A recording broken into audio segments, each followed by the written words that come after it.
Julius ਫਿਊਚਕ ਦਾ novel ਫਾਂਸੀ ਦੇ ਤਖਤੇ ਤੋਂ ਚੌਥਾ ਕਾਂਡ ਚੱਲ ਰਿਹਾ ਹੈ।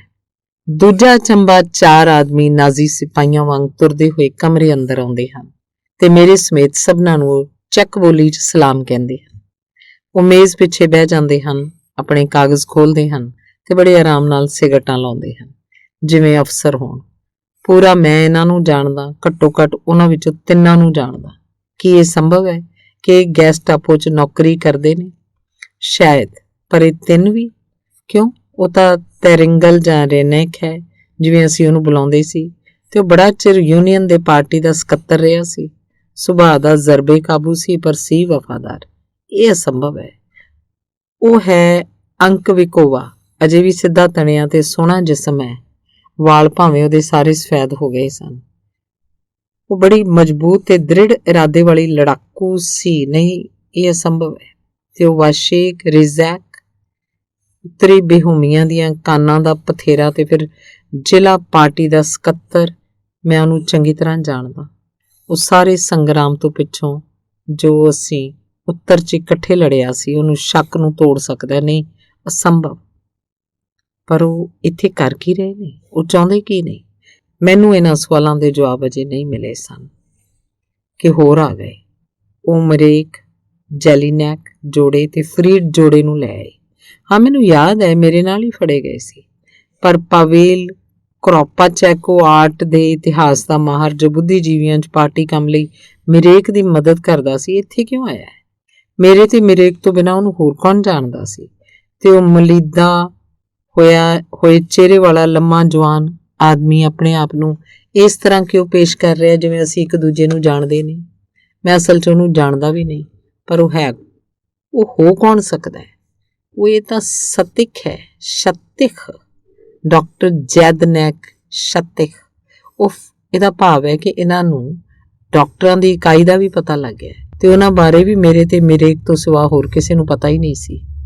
ਤੇ ਕੋਠੜੀ ਵਿੱਚ ਸ਼ਿਕੰਜੇ ਵਿੱਚ ਜਕੜ ਕੇ ਮੈਨੂੰ ਉਹਨਾਂ ਬੁੱਧੀਜੀਵੀਆਂ ਦੇ ਗਰੁੱਪ ਬਾਰੇ ਕਿਉਂ ਪੁੱਛਿਆ ਸੀ? ਉਹਨਾਂ ਨੇ ਬੁੱਧੀਜੀਵੀਆਂ 'ਚ ਹੋ ਰਹੇ ਕੰਮ ਨਾਲ ਮੇਰਾ ਸੰਬੰਧ ਕਿਵੇਂ ਜੋੜ ਲਿਆ? ਮੇਰੇ ਤੇ ਮਿਰੇਕ ਤੋਂ ਸਿਵਾ ਹੋਰ ਕਿਸੇ ਨੂੰ ਇਸ ਬਾਰੇ ਰੱਤੀ ਵੀ ਜਾਣਕਾਰੀ ਸੀ? ਜਵਾਬ ਲੱਭਣਾ ਕੋਈ ਮੁਸ਼ਕਿਲ ਨਹੀਂ ਸੀ, ਪਰ ਇਹ ਬੜੀ ਕਰਾਰੀ ਸੱਟ ਸੀ। ਮਿਰੇਕ ਜ਼ਰੂਰ ਫੁੱਟ ਪਿਆ ਹੋਏਗਾ, ਸਾਡੇ ਸਭਨਾਂ ਬਾਰੇ ਜ਼ਰੂਰ ਉਹਨਾਂ ਨੂੰ ਦੱਸਿਆ ਹੋਏਗਾ। ਪਲ ਭਰ ਲਈ ਮੈਂ ਆਸ ਕੀਤੀ ਕਿ ਉਹਨੇ ਸਭ ਕੁਝ ਨਹੀਂ ਦੱਸਿਆ ਹੋਣਾ, ਪਰ ਛੇਤੀ ਉਹ ਕੈਦੀਆਂ ਦਾ ਇੱਕ ਹੋਰ ਟੋਲਾ ਲੈ ਆਏ ਤੇ ਮੈਂ ਜਾਣ ਗਿਆ ਕਿ ਉਹਨੇ ਕੀ ਕਰਤੂਤ ਕੀਤੀ ਹੈ। ਹਰ ਕੋਈ ਜੋ ਚੈੱਕ ਬੁੱਧੀਜੀਵੀਆਂ ਦੀ ਕੌਮੀ ਇਨਕਲਾਬੀ ਕਮੇਟੀ ਵਿੱਚ ਸੀ, ਉਹ ਇੱਥੇ ਸੀ। ਲਖਾਰੀ ਵਲਾਦੀਮੀਰ ਅੰਚੂਰਾ, ਪ੍ਰੋਫੈਸਰ ਫੈਲਬਰ ਤੇ ਉਹਦਾ ਪੁੱਤਰ ਬੈਦਰਿਕ ਵਾਤਸਲਾਵੇਕ। ਉਹਦੀ ਸ਼ਕਲ ਇੰਨੀ ਬਦਲੀ ਹੋਈ ਸੀ ਕਿ ਪਛਾਣਿਆ ਨਹੀਂ ਸੀ ਜਾਂਦਾ। ਬੁਜ਼ੇਨਾ ਪੁਲਪਾਨੋਵਾ, ਜਿੰਦਰਿਕ ਹੈਲਬਲ, ਬੁੱਤਰਾਸ਼ ਦੋਰਾਕ। ਮਿਰੇਕ ਨੇ ਬੁੱਧੀਜੀਵੀਆਂ 'ਚ ਕੰਮ ਬਾਰੇ ਜ਼ਰੂਰ ਸਭ ਕੁਝ ਦੱਸ ਦਿੱਤਾ ਹੋਣਾ ਹੈ। ਪੈਚੇਕ ਇਮਾਰਤ ਵਿੱਚ ਬੀਤਿਆ ਪਹਿਲਾ ਸਮਾਂ ਵੀ ਮੇਰੇ ਲਈ ਸੌਖਾ ਨਹੀਂ ਸੀ, ਪਰ ਇਹ ਸਭ ਤੋਂ ਭੈੜੀ ਸੱਟ ਸੀ ਜੋ ਮੈਨੂੰ ਸਹਾਰਨੀ ਪਈ। ਮੈਨੂੰ ਮੌਤ ਦੀ ਆਸ ਸੀ, ਪਰ ਗੱਦਾਰੀ ਦੀ ਨਹੀਂ। ਭਾਵੇਂ ਮੈਂ ਉਹਦੇ ਬਾਰੇ ਰਾਏ ਬਣਾਉਣ ਵਿੱਚ ਬੜੀ ਨਰਮੀ ਵਰਤੀ, ਭਾਵੇਂ ਮੈਂ ਉਹਦੇ ਇਉਂ ਕਰਨ ਲਈ ਅਜੀਬ ਹਾਲਾਤ ਸੋਚੇ, ਪਰ ਉਹਦੇ ਕੀਤੇ ਲਈ ਗੱਦਾਰ ਤੋਂ ਬਿਨਾਂ ਹੋਰ ਕੋਈ ਸ਼ਬਦ ਨਹੀਂ ਲੱਭ ਸਕਦਾ। ਇਹ ਡੋਲਣਾ ਜਾਂ ਕਮਜ਼ੋਰੀ ਨਹੀਂ ਸੀ, ਨਾ ਹੀ ਤਸੀਆਂ ਨਾਲ ਅਧਮੋਏ ਕੀਤੇ ਆਦਮੀ ਦਾ ਤਾਪ ਵਿੱਚ ਬੇਸੁਰਤ ਬੜਾਉਣਾ ਸੀ ਜੋ ਮਾਫ਼ ਕੀਤਾ ਜਾ ਸਕਦਾ। ਹੁਣ ਮੈਨੂੰ ਪਤਾ ਲੱਗ ਗਿਆ ਕਿ ਉਸ ਰਾਤ ਉਹ ਮੇਰਾ ਨਾਂ ਕਿਵੇਂ ਆ ਗਈ, ਕਿਉਂਕਿ ਮੈਂ ਉਹਦੇ ਘਰ ਮਿਰੇਕ ਨੂੰ 2 ਕੁ ਵਾਰ ਮਿਲਿਆ ਸੀ। ਹੁਣ ਮੈਨੂੰ ਸਮਝ ਆ ਗਈ ਕਿ ਡਾਕਟਰ ਸਤਿਕ ਤੇ ਕ੍ਰੋਪਾਚੈਕ ਇੱਥੇ ਕਿਵੇਂ ਆ ਪਹੁੰਚੇ। ਇਹ ਤੋਂ ਪਿੱਛੋਂ ਲਗਭਗ ਹਰ ਰੋਜ਼ ਮੈਨੂੰ ਨੰਬਰ 400 'ਚ ਲਿਜਾਇਆ ਜਾਂਦਾ। ਹਰ ਰੋਜ਼ ਮੈਨੂੰ ਨਵੀਆਂ ਗੱਲਾਂ ਦਾ ਪਤਾ ਲੱਗਦਾ। ਇਹ ਬੜਾ ਦੁਖਦਾਈ ਤੇ ਡਰਾਉਣਾ ਸੀ। ਇੱਕ ਦਲੇਰ ਆਦਮੀ ਸੀ ਜੋ ਸਪੇਨ ਦੇ ਮੋਰਚੇ ਤੇ ਲੜਦਿਆਂ ਗੋਲੀਆਂ ਤੋਂ ਨਹੀਂ ਸੀ ਡਰਿਆ। ਫਰਾਂਸ ਦੇ ਕੰਸਨਟ੍ਰੇਸ਼ਨ ਕੈਂਪ ਦੀ ਬੇਰਹਿਮ ਜ਼ਿੰਦਗੀ ਉਹਨੂੰ ਝੁਕਾ ਨਹੀਂ ਸੀ ਸਕੀ, ਪਰ ਹੁਣ ਉਹ ਗੈਸਟਾਪੋ ਦੇ ਆਦਮੀ ਕੋਲ ਬਿਜਲੀ ਤਸੀਹੇ ਦਾ ਸਵਿੱਚ ਤੱਕ ਕੇ ਪੀਲਾ ਪੈ ਗਿਆ ਸੀ ਤੇ ਆਪਣੀ ਖਲੜੀ ਬਚਾਉਣ ਲਈ ਸਾਡੇ ਨਾਲ ਗੱਦਾਰੀ ਕਰ ਗਿਆ ਸੀ। ਉਹਦੀ ਹਿੰਮਤ ਤੇ ਵਿਸ਼ਵਾਸ ਕਿੰਨੇ ਪੇਤਲੇ ਸਨ ਜੋ ਕੁਝ ਥਪੇੜਾਂ ਤੋਂ ਬਚਣ ਖਾਤਰ ਟੁੱਟ ਗਏ। ਜਿੰਨਾ ਚਿਰ ਉਹ ਆਪਣੇ ਹਮਖਿਆਲ ਸਾਥੀਆਂ 'ਚ ਘਿਰਿਆ ਹੋਇਆ ਸੀ, ਤਕੜਾ ਸੀ। ਜਿੰਨਾ ਚਿਰ ਉਹਨਾਂ ਬਾਰੇ ਸੋਚਦਾ ਸੀ, ਤਕੜਾ ਸੀ। ਪਰ ਜਦੋਂ ਉਹਨੂੰ ਨਿਖੇੜ ਦਿੱਤਾ ਗਿਆ, ਪੜਤਾਲ ਕਰਦੇ ਦੁਸ਼ਮਣ ਵਿੱਚ ਇਕੱਲਾ ਰਹਿ ਗਿਆ, ਤਾਂ ਆਪਣੀ ਤਾਕਤ ਪੂਰੀ ਤਰ੍ਹਾਂ ਗੁਆ ਬੈਠਾ। ਉਹ ਹਰ ਚੀਜ਼ ਹਾਰ ਬੈਠਾ, ਕਿਉਂਕਿ ਉਹ ਆਪਣੇ ਆਪ ਬਾਰੇ ਸੋਚਣ ਲੱਗ ਪਿਆ ਸੀ। ਆਪਣੀ ਚਮੜੀ ਬਚਾਉਣ ਖਾਤਰ ਉਹਨੇ ਸਾਥੀਆਂ ਦੀ ਕੁਰਬਾਨੀ ਦਿੱਤੀ, ਬੁਜ਼ਦਲੀ ਵਿਖਾਈ ਤੇ ਬੁਜ਼ਦਲੀ 'ਚ ਗੱਦਾਰੀ ਕਰ ਗਿਆ। ਉਹ ਇਹ ਭੁੱਲ ਗਿਆ ਕਿ ਉਹਦੇ ਕਮਰੇ 'ਚ ਜੋ ਕਾਗਜ਼ ਪੱਤਰ ਮਿਲੇ ਸਨ ਉਹਨਾਂ ਦੇ ਗੁਪਤ ਅਰਥ ਦੱਸਣ ਨਾਲੋਂ ਮਰਨਾ ਬਿਹਤਰ ਸੀ। ਉਹਨੇ ਉਹਨਾਂ ਨੂੰ ਸਭ ਕੁਝ ਸਪਸ਼ਟ ਦੱਸ ਦਿੱਤਾ। ਉਹਨੇ ਉਹਨਾਂ ਦੇ ਨਾਂ ਤੇ ਪਤੇ ਦੱਸ ਦਿੱਤੇ ਜਿੱਥੇ ਉਹ ਗੁਪਤ ਤੌਰ ਤੇ ਰਹਿੰਦੇ ਸੀ, ਤੇ ਜਦੋਂ ਉਸ ਸਿੱਖ ਨੂੰ ਮਿਲਣ ਗਿਆ ਤੇ ਨਾਲ ਗੈਸਟਾਪੋ ਦਾ ਇੱਕ ਜਸੂਸ ਲੈ ਗਿਆ। ਉਹਨੇ ਦਵੋਰਾਕ ਦੇ ਘਰ ਉਸ ਸਮੇਂ ਪੁਲਿਸ ਘੱਲ ਦਿੱਤੀ ਜਦੋਂ ਉਸਦੇ ਵਾਤਸਲਾਵੇਕ ਤੇ ਕਰੋਪਾਚੈਕ ਨਾਲ ਮੀਟਿੰਗ ਹੋ ਰਹੀ ਸੀ। ਉਹਨੇ ਐਨੀ ਨੂੰ ਫੜਾ ਦਿੱਤਾ।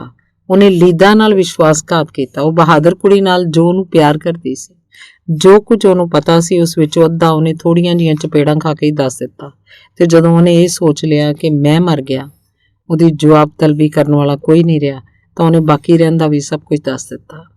ਇਸ ਤਰ੍ਹਾਂ ਕਰਕੇ ਉਹਨੇ ਮੇਰਾ ਕੁਝ ਨਹੀਂ ਵਿਗਾੜਿਆ। ਮੈਂ ਤਾਂ ਪਹਿਲਾਂ ਹੀ ਗੈਸਟਾਪੋ ਦੇ ਹੱਥਾਂ 'ਚ ਸੀ। ਮੇਰਾ ਹੁਣ ਹੋਰ ਕੀ ਵਿਗਾੜ ਸਕਦਾ ਸੀ?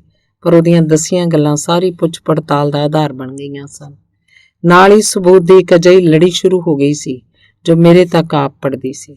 ਉਹਨੇ ਉਹਨਾਂ ਨੂੰ ਅਜਿਹੀਆਂ ਗੱਲਾਂ ਦੱਸੀਆਂ ਜਿਨ੍ਹਾਂ ਨੂੰ ਜਾਣ ਕੇ ਉਹਨਾਂ ਨੂੰ ਬੇਹੱਦ ਖੁਸ਼ੀ ਹੋਈ ਕਿ ਮੈਂ ਤੇ ਹੋਰ ਇਕਾਈਆਂ ਤੇ ਕੋਈ ਸਾਥੀ ਸਿਰਫ ਇਸੇ ਕਰਕੇ ਮਾਰਸ਼ਲ ਲਾਅ ਦੌਰਾਨ ਕੰਮ ਕਰਦੇ ਸਾਂ। ਮੇਰੀ ਤੇ ਉਹਦੀ ਗੈਰ ਹਾਜ਼ਰੀ 'ਚ ਸਾਡੀ ਇਕਾਈ ਨੇ ਵਜੂਦ 'ਚ ਨਹੀਂ ਸੀ ਰਹਿ ਸਕਣਾ। ਪਰ ਜੇ ਉਹਨੇ ਆਪਣਾ ਮੂੰਹ ਨਾ ਖੋਲਿਆ ਹੁੰਦਾ ਤਾਂ ਉਹਦੀ ਦੂਜੀ ਇਕਾਈ ਕਾਇਮ ਰਹਿ ਸਕਦੀ ਸੀ ਤੇ ਸਾਡੇ ਦੋਹਾਂ ਦੇ ਮਰਨ ਤੋਂ ਢੇਰ ਚਿਰ ਪਿੱਛੋਂ ਤੱਕ ਕੰਮ ਕਰਦੀ ਰਹਿ ਸਕਦੀ ਸੀ। ਇੱਕ ਕਾਇਰ ਆਪਣੀ ਜਿੰਦ ਤੋਂ ਵੀ ਵੱਧ ਕਈ ਕੁਝ ਗਵਾਉਂਦਾ ਹੈ। ਇਸ ਕਾਇਰ ਨੇ ਇੱਕ ਸ਼ਾਨਦਾਰ ਫੌਜ ਨਾਲ ਗੱਦਾਰੀ ਕੀਤੀ ਤੇ ਸਭ ਤੋਂ ਘਿਨਾਉਣੇ ਦੁਸ਼ਮਣ ਕੋਲ ਪਨਾਹ ਲਈ। ਭਾਵੇਂ ਉਹ ਜਿਉਂਦਾ ਵੀ ਹੈ, ਪਰ ਉਹ ਪਹਿਲਾਂ ਹੀ ਮਰ ਚੁੱਕਾ ਹੈ ਕਿਉਂਕਿ ਉਹਨੇ ਆਪਣੇ ਆਪ ਨੂੰ ਭਾਈਚਾਰੇ ਤੋਂ ਨਿਖੇੜ ਲਿਆ। ਉਹਦੇ ਬਾਅਦ ਵਿੱਚ ਪਛਤਾਵਾ ਜ਼ਾਹਰ ਕੀਤਾ, ਪਰ ਉਹਨੂੰ ਮੁੜ ਵੀ ਕਦੇ ਨਾ ਲਿਆ ਗਿਆ। ਆਪਣੇ ਭਾਈਚਾਰੇ ਵਿੱਚੋਂ ਨਿਖੇੜ ਦਿੱਤੇ ਜਾਣਾ ਕਿਸੇ ਵੀ ਹੋਰ ਥਾਂ ਨਾਲੋਂ ਜੇਲ੍ਹ 'ਚ ਸਹਾਰਨਾ ਬਹੁਤ ਮੁਸ਼ਕਿਲ ਹੁੰਦਾ ਹੈ। ਇੱਕ ਕੈਦ ਤੇ ਇਕੱਲਤਾ ਦੋ ਖਿਆਲ ਹਨ ਜਿਨ੍ਹਾਂ ਨੂੰ ਲੋਕ ਇੱਕ ਦੂਜੇ 'ਚ ਰਲਗੱਡ ਕਰ ਦਿੰਦੇ ਹਨ, ਪਰ ਇਹ ਬਹੁਤ ਵੱਡੀ ਗਲਤੀ ਹੈ। ਕੈਦੀ ਇਕੱਲਾ ਨਹੀਂ ਹੁੰਦਾ, ਜੇਲ੍ਹ ਇੱਕ ਭਾਈਚਾਰਾ ਹੁੰਦਾ ਹੈ ਤੇ ਸਖਤ ਤੋਂ ਸਖਤ ਕੋਠੜੀ ਬੰਦੀ ਵੀ ਤੁਹਾਨੂੰ ਤੁਹਾਡੇ ਭਾਈਚਾਰੇ ਨਾਲੋਂ ਓਨਾ ਚਿਰ ਨਹੀਂ ਤੋੜ ਸਕਦੀ ਜਦੋਂ ਤੱਕ ਤੁਸੀਂ ਖੁਦ ਆਪਣੇ ਆਪ ਨੂੰ ਨਾ ਤੋੜ ਲਓ। ਕੈਦੀਆਂ ਦੇ ਭਾਈਚਾਰੇ ਤੇ ਜੋ ਬਾਹਰੀ ਦਬਾਅ ਪੈਂਦਾ ਉਹ ਤਗੜਾਈ ਦਿੰਦਾ ਹੈ, ਕੇਂਦਰਿਤ ਕਰਦਾ ਹੈ ਤੇ ਹੋਰ ਅਹਿਸਾਸਾਂ ਭਰਿਆ ਬਣਾਉਂਦਾ ਹੈ। ਇਹ ਕੰਧਾਂ ਚੀਰ ਲੈਂਦਾ ਹੈ ਜੋ ਜਿਉਂ ਪੈਂਦੀਆਂ ਹਨ, ਬੋਲ ਪੈਂਦੀਆਂ ਹਨ ਤੇ ਸੁਨੇਹੇ ਸੁਣਾਉਂਦੀਆਂ ਹਨ। ਇਹ ਭਾਈਚਾਰਾ ਹਰ ਵਰਾਂਡੇ ਦੀਆਂ ਕੋਠੜੀਆਂ ਨੂੰ ਗਲਵੱਕੜੀ 'ਚ ਲੈ ਲੈਂਦਾ ਹੈ। ਕੋਠੜੀਆਂ ਜਿਨ੍ਹਾਂ ਦੀ ਸਾਂਝੇ ਫਰਜ਼ਾਂ ਤੇ ਸਾਂਝੇ ਦੁੱਖਾਂ ਦੀ ਸਾਂਝ ਹੁੰਦੀ ਹੈ, ਜਿਨ੍ਹਾਂ ਦੇ ਪਹਿਰੇਦਾਰ ਇੱਕੋ ਜਿਹੇ ਹੁੰਦੇ ਹਨ ਤੇ ਬਾਰ-ਬਾਰ ਤਾਜ਼ੀ ਹਵਾ 'ਚ ਵਰਜਿਸ਼ ਕਰਨ ਦੇ ਵਕਤ ਇੱਕੋ ਜਿਹੇ ਹੁੰਦੇ ਹਨ। ਜਦੋਂ ਬਾਰ-ਬਾਰ ਮਿਲਦੇ ਹਨ ਤਾਂ ਇੱਕ ਬੋਲ ਜਾਂ ਇੱਕ ਸੈਨਤ ਖਬਰ ਦੱਸਣ ਲਈ ਜਾਂ ਕਈ ਵਾਰ ਇੱਕ ਜਾਨ ਬਚਾਉਣ ਲਈ ਕਾਫੀ ਹੁੰਦੀ ਹੈ। ਇਹ ਭਾਈਚਾਰਾ ਉਹਨਾਂ ਕੈਦੀਆਂ ਨੂੰ ਇੱਕ ਮੁੱਠ ਕਰਦਾ ਹੈ ਜੋ ਪੇਸ਼ੀ ਤੇ ਇਕੱਠੇ ਜਾਂਦੇ ਹਨ, ਇਕੱਠੇ ਸਿਨੇਮੇ 'ਚ ਬੈਠਦੇ ਹਨ ਤੇ ਇਕੱਠੇ ਵਾਪਸ ਪਰਤਦੇ ਹਨ। ਇਹ ਥੋੜ੍ਹੇ ਜਿਹੇ ਸ਼ਬਦਾਂ ਤੇ ਅਗਿਣਵੀਆਂ ਸੇਵਾਵਾਂ ਦਾ ਇੱਕ ਭਾਈਚਾਰਾ ਹੈ, ਕਿਉਂਕਿ ਇੱਕ ਹੱਥ ਘੁੱਟਣੀ ਜਾਂ ਇੱਕ ਸਿਗਰਟ ਦੇਣਾ ਹੀ ਉਸ ਪਿੰਜਰੇ ਨੂੰ ਤੋੜ ਦਿੰਦਾ ਹੈ ਜਿਸ 'ਚ ਤੁਸੀਂ ਡੱਕੇ ਹੁੰਦੇ ਹੋ, ਤੇ ਉਸ ਸੁੰਨੀ ਇਕੱਲ ਤੋਂ ਤੁਹਾਡੀ ਖਲਾਸੀ ਕਰਾ ਦਿੰਦਾ ਹੈ ਜੋ ਤੁਹਾਡਾ ਦਿਲ ਤੋੜਨ ਲਈ ਪੈਦਾ ਕੀਤੀ ਗਈ ਹੈ। ਕੋਠੀਆਂ ਦੇ ਹੱਥ ਹੁੰਦੇ ਨੇ। ਤੁਸੀਂ ਮਹਿਸੂਸ ਕਰ ਸਕਦੇ ਹੋ ਕਿਵੇਂ ਉਹ ਤੁਹਾਨੂੰ ਉਸ ਵਕਤ ਡਿੱਗਣੋਂ ਬਚਾਉਂਦੇ ਹਨ ਜਦੋਂ ਤੁਸੀਂ ਤਸੀਹੇ ਖਾਨੇ ਵਿੱਚੋਂ ਹੋ ਕੇ ਆਏ ਹੁੰਦੇ ਹੋ। ਉਹ ਤੁਹਾਨੂੰ ਬੁਰਕੀਆਂ ਦਿੰਦੇ ਹਨ ਜਦੋਂ ਹੋਰ ਤੁਹਾਨੂੰ ਭੁੱਖ ਨਾਲ ਮਾਰਨ ਵੱਲ ਲਿਜਾਂਦੇ ਹਨ। ਕੋਠੜੀਆਂ ਦੀਆਂ ਅੱਖਾਂ ਹੁੰਦੀਆਂ ਹਨ ਤੇ ਤੁਹਾਨੂੰ ਉਸ ਵਕਤ ਤੱਕਦੀਆਂ ਹਨ ਜਦੋਂ ਤੁਸੀਂ ਫਾਂਸੀ ਲੱਗਣ ਲਈ ਵਿਛੜਦੇ ਹੋ ਤੇ ਤੁਸੀਂ ਜਾਣ ਜਾਂਦੇ ਹੋ ਕਿ ਤੁਹਾਨੂੰ ਹਿੱਕ ਤਾਣ ਕੇ ਤੁਰਨਾ ਚਾਹੀਦਾ ਹੈ ਕਿਉਂਕਿ ਤੁਸੀਂ ਇਹਨਾਂ ਦੇ ਭਰਾ ਹੋ। ਤੁਹਾਡੇ ਥਿੜਕਦੇ ਕਦਮ ਤੱਕ ਕੇ ਕਿਤੇ ਇਹ ਡੋਲ ਨਾ ਜਾਣ। ਇਹ ਭਾਈਚਾਰਾ ਹੈ ਜਿਹਦੇ ਅਣਗਿਣਤ ਜ਼ਖਮ ਰਿਸਦੇ ਹਨ, ਪਰ ਇਹ ਹੈ ਅਜਿੱਤ। ਇਹਦੇ ਆਸਰੇ ਬਿਨਾਂ ਤੁਸੀਂ ਆਪਣੀ ਹੋਣੀ ਵਿਚਲੀ ਇਸ ਮੁਸੀਬਤ ਦਾ 10ਵਾਂ ਹਿੱਸਾ ਵੀ ਨਹੀਂ ਸੀ ਸਹਿ ਸਕਦੇ, ਨਾ ਤੁਸੀਂ ਤੇ ਨਾ ਹੀ ਕੋਈ ਹੋਰ ਆਦਮੀ। ਜੇ ਮੈਂ ਕਹਾਣੀ ਜਾਰੀ ਰੱਖ ਸਕਿਆ ਕਿਉਂਕਿ ਅਸੀਂ ਉਹ ਦਿਨ ਜਾਂ ਘੜੀ ਨਹੀਂ ਜਾਣਦੇ। ਨੰਬਰ 400 ਦਾ ਜ਼ਿਕਰ ਕਈ ਵਾਰ ਆਏਗਾ, ਜਿਵੇਂ ਕਿ ਇਸ ਕਾਂਡ ਦੇ ਸ਼ੁਰੂ ਵਿੱਚ। ਪਹਿਲਾਂ ਮੈਂ ਇਹਨੂੰ ਇੱਕ ਕਮਰਾ ਸਮਝਿਆ ਸੀ ਤੇ ਇਸ 'ਚ ਮੇਰੀਆਂ ਸੋਚਾਂ ਖੁਸ਼ੀ ਤੇ ਬਹੁਤ ਦੂਰ ਸਨ। ਇੱਕ ਕਮਰਾ ਨਹੀਂ, ਇੱਕ ਸਾਂਝੇ ਆਦਰਸ਼ ਵਾਲਾ ਸੰਗਰਾਮੀਆਂ ਇਕੱਠ ਹੈ ਤੇ ਖੁਸ਼ ਇਕੱਠ ਹੈ। ਇਹ 1940 'ਚ ਸ਼ੁਰੂ ਹੋਈ। ਜਿਉਂ ਹੀ ਗੈਸਟਾਪੋ ਦੇ ਕਮਿਊਨਿਸਟ ਵਿਰੋਧੀ ਗਰੋਹ ਦੀ ਸਰਗਰਮੀ ਵਧੀ ਸੀ, ਇਹ ਘਰੇਲੂ ਜੇਲ੍ਹ ਮਹਿਕਮੇ ਦੀ ਕਮਿਊਨਿਸਟਾਂ ਲਈ ਵਿਸ਼ੇਸ਼ ਸ਼ਾਖਾ ਸੀ। ਇੱਕ ਕਿਸਮ ਦਾ ਉਡੀਕਣ ਵਾਲਾ ਕਮਰਾ ਸੀ ਤਾਂ ਕਿ ਗੈਸਟੈਪੋ ਦੇ ਅਫਸਰਾਂ ਨੂੰ ਜਦੋਂ ਕਮਿਊਨਿਸਟਾਂ ਤੋਂ ਨਵੇਂ-ਨਵੇਂ ਸਵਾਲ ਪੁੱਛਣ ਦੀ ਜ਼ਰੂਰਤ ਪਵੇ, ਉਹਨਾਂ ਨੂੰ ਹਰ ਵਾਰ ਪਹਿਲੀ ਮੰਜ਼ਿਲ ਤੋਂ ਚੌਥੀ ਮੰਜ਼ਿਲ ਨਾ ਲਿਜਾਣਾ ਪਵੇ। ਇਸ ਤਰ੍ਹਾਂ ਉਹ ਸੋਚਦੇ ਹਨ, ਉਹਨਾਂ ਦਾ ਕੰਮ ਸੌਖੇਰਾ ਹੁੰਦਾ ਸੀ। ਸਿਨੇਮੇ ਦੀ ਇਹ ਸ਼ਾਖਾ ਉਹਨਾਂ ਨੇ ਇਸੇ ਖਿਆਲ ਨਾਲ ਖੋਲ੍ਹੀ ਸੀ। ਤੇ ਜੇ ਤੁਸੀਂ ਦੋ ਕੈਦੀਆਂ ਨੂੰ ਇਕੱਠੇ ਕਰ ਦਿਓ, ਖਾਸ ਤੌਰ ਤੇ ਜਦੋਂ ਕਮਿਊਨਿਸਟ ਹੋਣ, ਤਾਂ 5 ਮਿੰਟਾਂ ਵਿੱਚ ਹੀ ਅਜਿਹੀ ਜਥੇਬੰਦੀ ਬਣ ਜਾਂਦੀ ਹੈ ਜੋ ਤੁਹਾਡੀਆਂ ਸਾਰੀਆਂ ਤਜਵੀਜ਼ਾਂ ਦਾ ਅਦਲ ਬਦਲ ਕਰ ਦਿੰਦੀ ਹੈ। 1942 'ਚ ਸਿਨੇਮੇ ਨਾਂ ਦਾ ਕਮਿਊਨਿਸਟ ਕੇਂਦਰ ਪੈ ਗਿਆ ਤੇ ਉਸ ਵਿੱਚ ਬਹੁਤ ਤਬਦੀਲੀਆਂ ਹੋਈਆਂ। ਹਜ਼ਾਰਾਂ ਸਾਥੀ ਔਰਤਾਂ ਤੇ ਮਰਦ ਇਹਦੇ ਬੈਂਚਾਂ ਤੇ ਵਾਰੀ-ਵਾਰੀ ਬੈਠੇ, ਪਰ ਇੱਕ ਚੀਜ਼ 'ਚ ਕਦੇ ਤਬਦੀਲੀ ਨਾ ਆਈ, ਰੂਹ ਦੀ ਸਾਂਝ, ਜਿਸ ਦੀਆਂ ਸਭ ਆਸਾਂ ਸੰਗਰਾਮ ਤੇ ਟਿਕੀਆਂ ਹੋਈਆਂ ਸਨ ਤੇ ਅੰਤਿਮ ਜਿੱਤ ਦਾ ਪੂਰਾ ਯਕੀਨ ਸੀ। ਨੰਬਰ 400 ਰਣ ਖੇਤਰ ਵਿੱਚ ਸਭ ਤੋਂ ਮੂਹਰਲੀ ਖੰਦਕ ਵਾਂਗ ਸੀ, ਜੋ ਪੂਰੀ ਤਰ੍ਹਾਂ ਦੁਸ਼ਮਣ ਦੇ ਘੇਰੇ ਵਿੱਚ ਸੀ, ਜਿਸ ਤੇ 4 ਕੂਟਾਂ ਤੋਂ ਅੱਗ ਦੀ ਹਨੇਰੀ ਝੁੱਲ ਰਹੀ ਸੀ। ਪਰ ਜਿੱਥੋਂ ਇੱਕ ਪਲ ਲਈ ਵੀ ਹਥਿਆਰ ਸੁੱਟਣ ਦਾ ਸੁਪਨਾ ਨਹੀਂ ਸੀ ਲਿਆ ਜਾ ਸਕਦਾ, ਇੱਥੇ ਲਾਲ ਝੰਡਾ ਉੱਚਾ ਲਹਿਰਾਉਂਦਾ ਹੈ। ਆਪਣੀ ਆਜ਼ਾਦੀ ਲਈ ਲੜ ਰਹੀ ਸਮੁੱਚੀ ਕੌਮ ਦਾ ਮੁਕੰਮਲ ਏਕਾ ਇੱਥੋਂ ਦੇ ਭਾਈਚਾਰੇ ਦੀ ਇਕਮੁੱਠਤਾ ਵਿੱਚ ਦਿਸ ਰਿਹਾ ਹੈ। ਹੇਠਾਂ ਸਿਨੇਮੇ ਦੀ ਵੱਡੀ ਇਮਾਰਤ ਕੋਲ ਨਾਜ਼ੀ ਪੁਲਿਸ ਦੇ ਸੰਤਰੀ ਉੱਚੇ ਬੂਟ ਪਾਈ ਚੱਕਰ ਕੱਟਦੇ, ਉਹ ਤੁਹਾਡੇ ਅੱਖ ਝਪਕਣ ਤੇ ਟੁੱਟ ਕੇ ਪੈ ਜਾਂਦੇ। ਉੱਪਰ ਨੰਬਰ 400 ਵਿੱਚ ਚੈੱਕ ਪੁਲਿਸ ਮਹਿਕਮੇ ਦੇ ਇੰਸਪੈਕਟਰ ਤੇ ਜਸੂਸ ਡਿਊਟੀ ਦੇ ਰਹੇ ਸਨ। ਇਹ ਆਦਮੀ ਜੋ ਆਪਣੀ ਮਰਜ਼ੀ ਨਾਲ ਜਾਂ ਆਪਣੇ ਵੱਡੇ ਅਫਸਰਾਂ ਦੇ ਕਹਿਣ ਤੇ ਦੁਭਾਸ਼ੀਏ ਦੀ ਨੌਕਰੀ ਕਰਨ ਆਏ ਸਨ, ਗੈਸਟੈਪੋ ਦੇ ਪਿੱਠੂਆਂ ਦੀ ਹੈਸੀਅਤ ਵਿੱਚ ਜਾਂ ਚੈੱਕ ਵਾਸੀਆਂ ਦੀ ਹੈਸੀਅਤ ਵਿੱਚ। ਇੱਥੇ ਆਪਣੇ ਗੋਡੇ ਹੱਥਾਂ 'ਚ ਘੁੱਟ ਕੇ ਸਿੱਧੇ ਸਾਹਮਣੇ ਤੱਕਦਿਆਂ ਸਾਵਧਾਨ ਹੋ ਕੇ ਬਹਿਣ ਦੀ ਲੋੜ ਨਹੀਂ ਸੀ। ਇੱਥੇ ਤੁਸੀਂ ਸੌਖ ਨਾਲ ਬੈਠ ਸਕਦੇ ਹੋ, 4 ਚੁਫੇਰੇ ਤੱਕ ਸਕਦੇ ਹੋ ਤੇ ਹੱਥ ਹਿਲਾ ਸਕਦੇ ਹੋ, ਇਹ ਖਿਆਲ ਰੱਖ ਕੇ ਕਿ ਤਿੰਨਾਂ ਵਿੱਚੋਂ ਕਿਸੇ ਕਿਸਮ ਦਾ ਸੰਤਰੀ ਡਿਊਟੀ ਉੱਤੇ ਹੈ, ਹੋਰ ਕੁਝ ਵੀ ਕਰ ਸਕਦੇ ਹੋ। ਨੰਬਰ 400 ਵਿੱਚ ਮਨੁੱਖ ਨਾਂ ਦੇ ਜੀਵ ਦਾ ਡੂੰਘਾ ਅਧਿਐਨ ਕੀਤਾ ਜਾ ਸਕਦਾ ਸੀ। ਮੌਤ ਦੀ ਨੇੜਤਾ ਨੇ ਸਾਡੇ ਸਭਨਾਂ ਦੇ ਪਹਿਰਾਵੇ ਲਾਹ ਕੇ ਨੰਗਿਆਂ ਕਰ ਦਿੱਤਾ ਸੀ। ਉਹਨਾਂ ਨੂੰ ਵੀ ਜਿਨ੍ਹਾਂ ਦੀਆਂ ਬਾਹਾਂ ਤੇ ਕਮਿਊਨਿਸਟ ਹੋਣ ਜਾਂ ਕਮਿਊਨਿਸਟ ਨਾਲ ਮਿਲਵਰਤਨ ਦੇ ਚਿੰਨ੍ਹ ਵਜੋਂ ਲਾਲ ਪੱਟੀ ਲੱਗੀ ਹੁੰਦੀ ਸੀ, ਤੇ ਉਹਨਾਂ ਨੂੰ ਵੀ ਜੋ ਸਾਡੇ ਤੇ ਪਹਿਰਾ ਦੇਣ ਲਈ ਲਾਏ ਗਏ ਸਨ ਤੇ ਜੋ ਨਾਲ ਦੇ ਕਮਰੇ 'ਚ ਪੁੱਛ ਪੜਤਾਲ 'ਚ ਮਦਦ ਕਰ ਰਹੇ ਸਨ। ਉਸ ਦੂਸਰੇ ਕਮਰੇ 'ਚ ਤਸੀਹਾਂ ਦੇ ਸਾਹਮਣੇ ਸ਼ਬਦ ਤੁਹਾਡੀ ਢਾਲ ਜਾਂ ਹਥਿਆਰ ਬਣ ਜਾਂਦੇ ਸਨ, ਪਰ ਇੱਥੇ ਨੰਬਰ 400 ਵਿੱਚ ਕੋਈ ਸ਼ਬਦਾਂ ਓਲੇ ਨਹੀਂ ਸੀ ਲੁਕ ਸਕਦਾ। ਇੱਥੇ ਉਹ ਤੁਹਾਡੇ ਸ਼ਬਦ ਨਹੀਂ ਪਰਖਦੇ, ਸਗੋਂ ਉਹ ਕੁਝ ਪਰਖਿਆ ਜਾਂਦਾ ਜੋ ਤੁਹਾਡੇ ਅੰਦਰ ਹੈ, ਜਿਹਦੇ ਤੁਸੀਂ ਬਣੇ ਹੋਏ ਹੋ। ਹੁਣ ਤੱਕ ਤੁਹਾਡੇ 'ਚ ਸਿਰਫ ਉਹ ਕੁਝ ਬਚਿਆ ਸੀ ਜੋ ਜ਼ਿੰਦਗੀ 'ਚ ਸਭ ਤੋਂ ਮਹੱਤਵ ਵਾਲਾ ਹੈ। ਹੁਣ ਤੱਕ ਜੋ ਤੁਹਾਡੀ ਮੌਲਿਕ ਸ਼ਖਸੀਅਤ ਨੂੰ ਪਾਣ ਚੜ੍ਹਦਾ ਸੀ, ਕਮਜ਼ੋਰ ਕਰਦਾ ਜਾਂ ਹੁਸੈਨ ਬਣਾਉਂਦਾ ਸੀ, ਉਹਨਾਂ ਝਖੜਾਂ ਵਿੱਚ ਉੱਡ-ਪੁੱਡ ਗਿਆ ਹੈ ਜੋ ਮੌਤ ਤੋਂ ਪਹਿਲਾਂ ਆਉਂਦੇ ਹਨ। ਸਿਰਫ ਕਰਤਾ ਤੇ ਕਰਮ ਰਹਿ ਗਿਆ ਸੀ। ਵਫਾਦਾਰ ਮੁਕਾਬਲਾ ਕਰਦਾ ਹੈ, ਗੱਦਾਰ ਵਿਸ਼ਵਾਸਘਾਤ ਕਰਦਾ ਹੈ, ਸੂਰਮਾ ਜੂਝਦਾ ਹੈ, ਕਮਜ਼ੋਰ ਦਿਲ ਛੱਡ ਜਾਂਦਾ ਹੈ। ਸਾਡੇ ਸਭਨਾਂ ਵਿੱਚ ਤਾਕਤ ਤੇ ਕਮਜ਼ੋਰੀ, ਹਿੰਮਤ ਤੇ ਡਰ, ਦ੍ਰਿੜਤਾ ਤੇ ਦੁਚਿੱਤੀ, ਪਵਿੱਤਰਤਾ ਤੇ ਮੈਲ ਇਕੱਠੇ ਹੁੰਦੇ ਹਨ, ਪਰ ਇੱਥੇ ਇਹਨਾਂ ਵਿੱਚੋਂ ਇੱਕ ਹੀ ਰਹਿ ਸਕਦੀ ਹੈ, ਹਾਂ ਜਾਂ ਨਾ। ਜੋ ਚਤੁਰਾਈ ਨਾਲ ਦੋਵਾਂ ਸਿਰਿਆਂ ਦੇ ਵਿਚਕਾਰ ਨੱਚਣ ਦੀ ਕੋਸ਼ਿਸ਼ ਕਰਦਾ ਸੀ ਤਾਂ ਇੰਨੀ ਆਸਾਨੀ ਨਾਲ ਉੱਗੜ ਆਉਂਦਾ ਸੀ ਜਿਵੇਂ ਕਿਸੇ ਨੇ ਆਪਣੇ ਟੋਪ ਵਿੱਚ ਪੀਲਾ ਖੰਭ ਟੁੰਗਿਆ ਹੋਵੇ ਜਾਂ ਕਿਸੇ ਦੇ ਨੜੋਏ 'ਚ ਛੈਣੇ ਵਜਾ ਕੇ ਭੰਗੜਾ ਪਾ ਰਿਹਾ ਹੋਵੇ। ਇਹ ਠੀਕ ਹੈ, ਇਸ ਕਿਸਮ ਦੇ ਆਦਮੀ ਕੈਦੀਆਂ ਤੇ ਚੈੱਕ ਇੰਸਪੈਕਟਰਾਂ ਤੇ ਜਸੂਸਾਂ ਦੋਹਾਂ ਵਿੱਚ ਹੀ ਸਨ। ਪੁੱਛ ਪੜਤਾਲ ਵੇਲੇ ਉਹ ਇੱਕ ਜੋਤ ਆਪਣੇ ਜਰਮਨੀ 'ਚ ਬੈਠੇ ਦੇਵਤੇ ਦੇ ਨਾਂ ਤੇ ਜਗਾਉਂਦੇ, ਦੂਜੀ ਨੰਬਰ 400 'ਚ ਬੈਠੇ ਬਾਲਸ਼ਵਿਕ ਸ਼ੈਤਾਨ ਦੇ ਨਾਂ ਤੇ।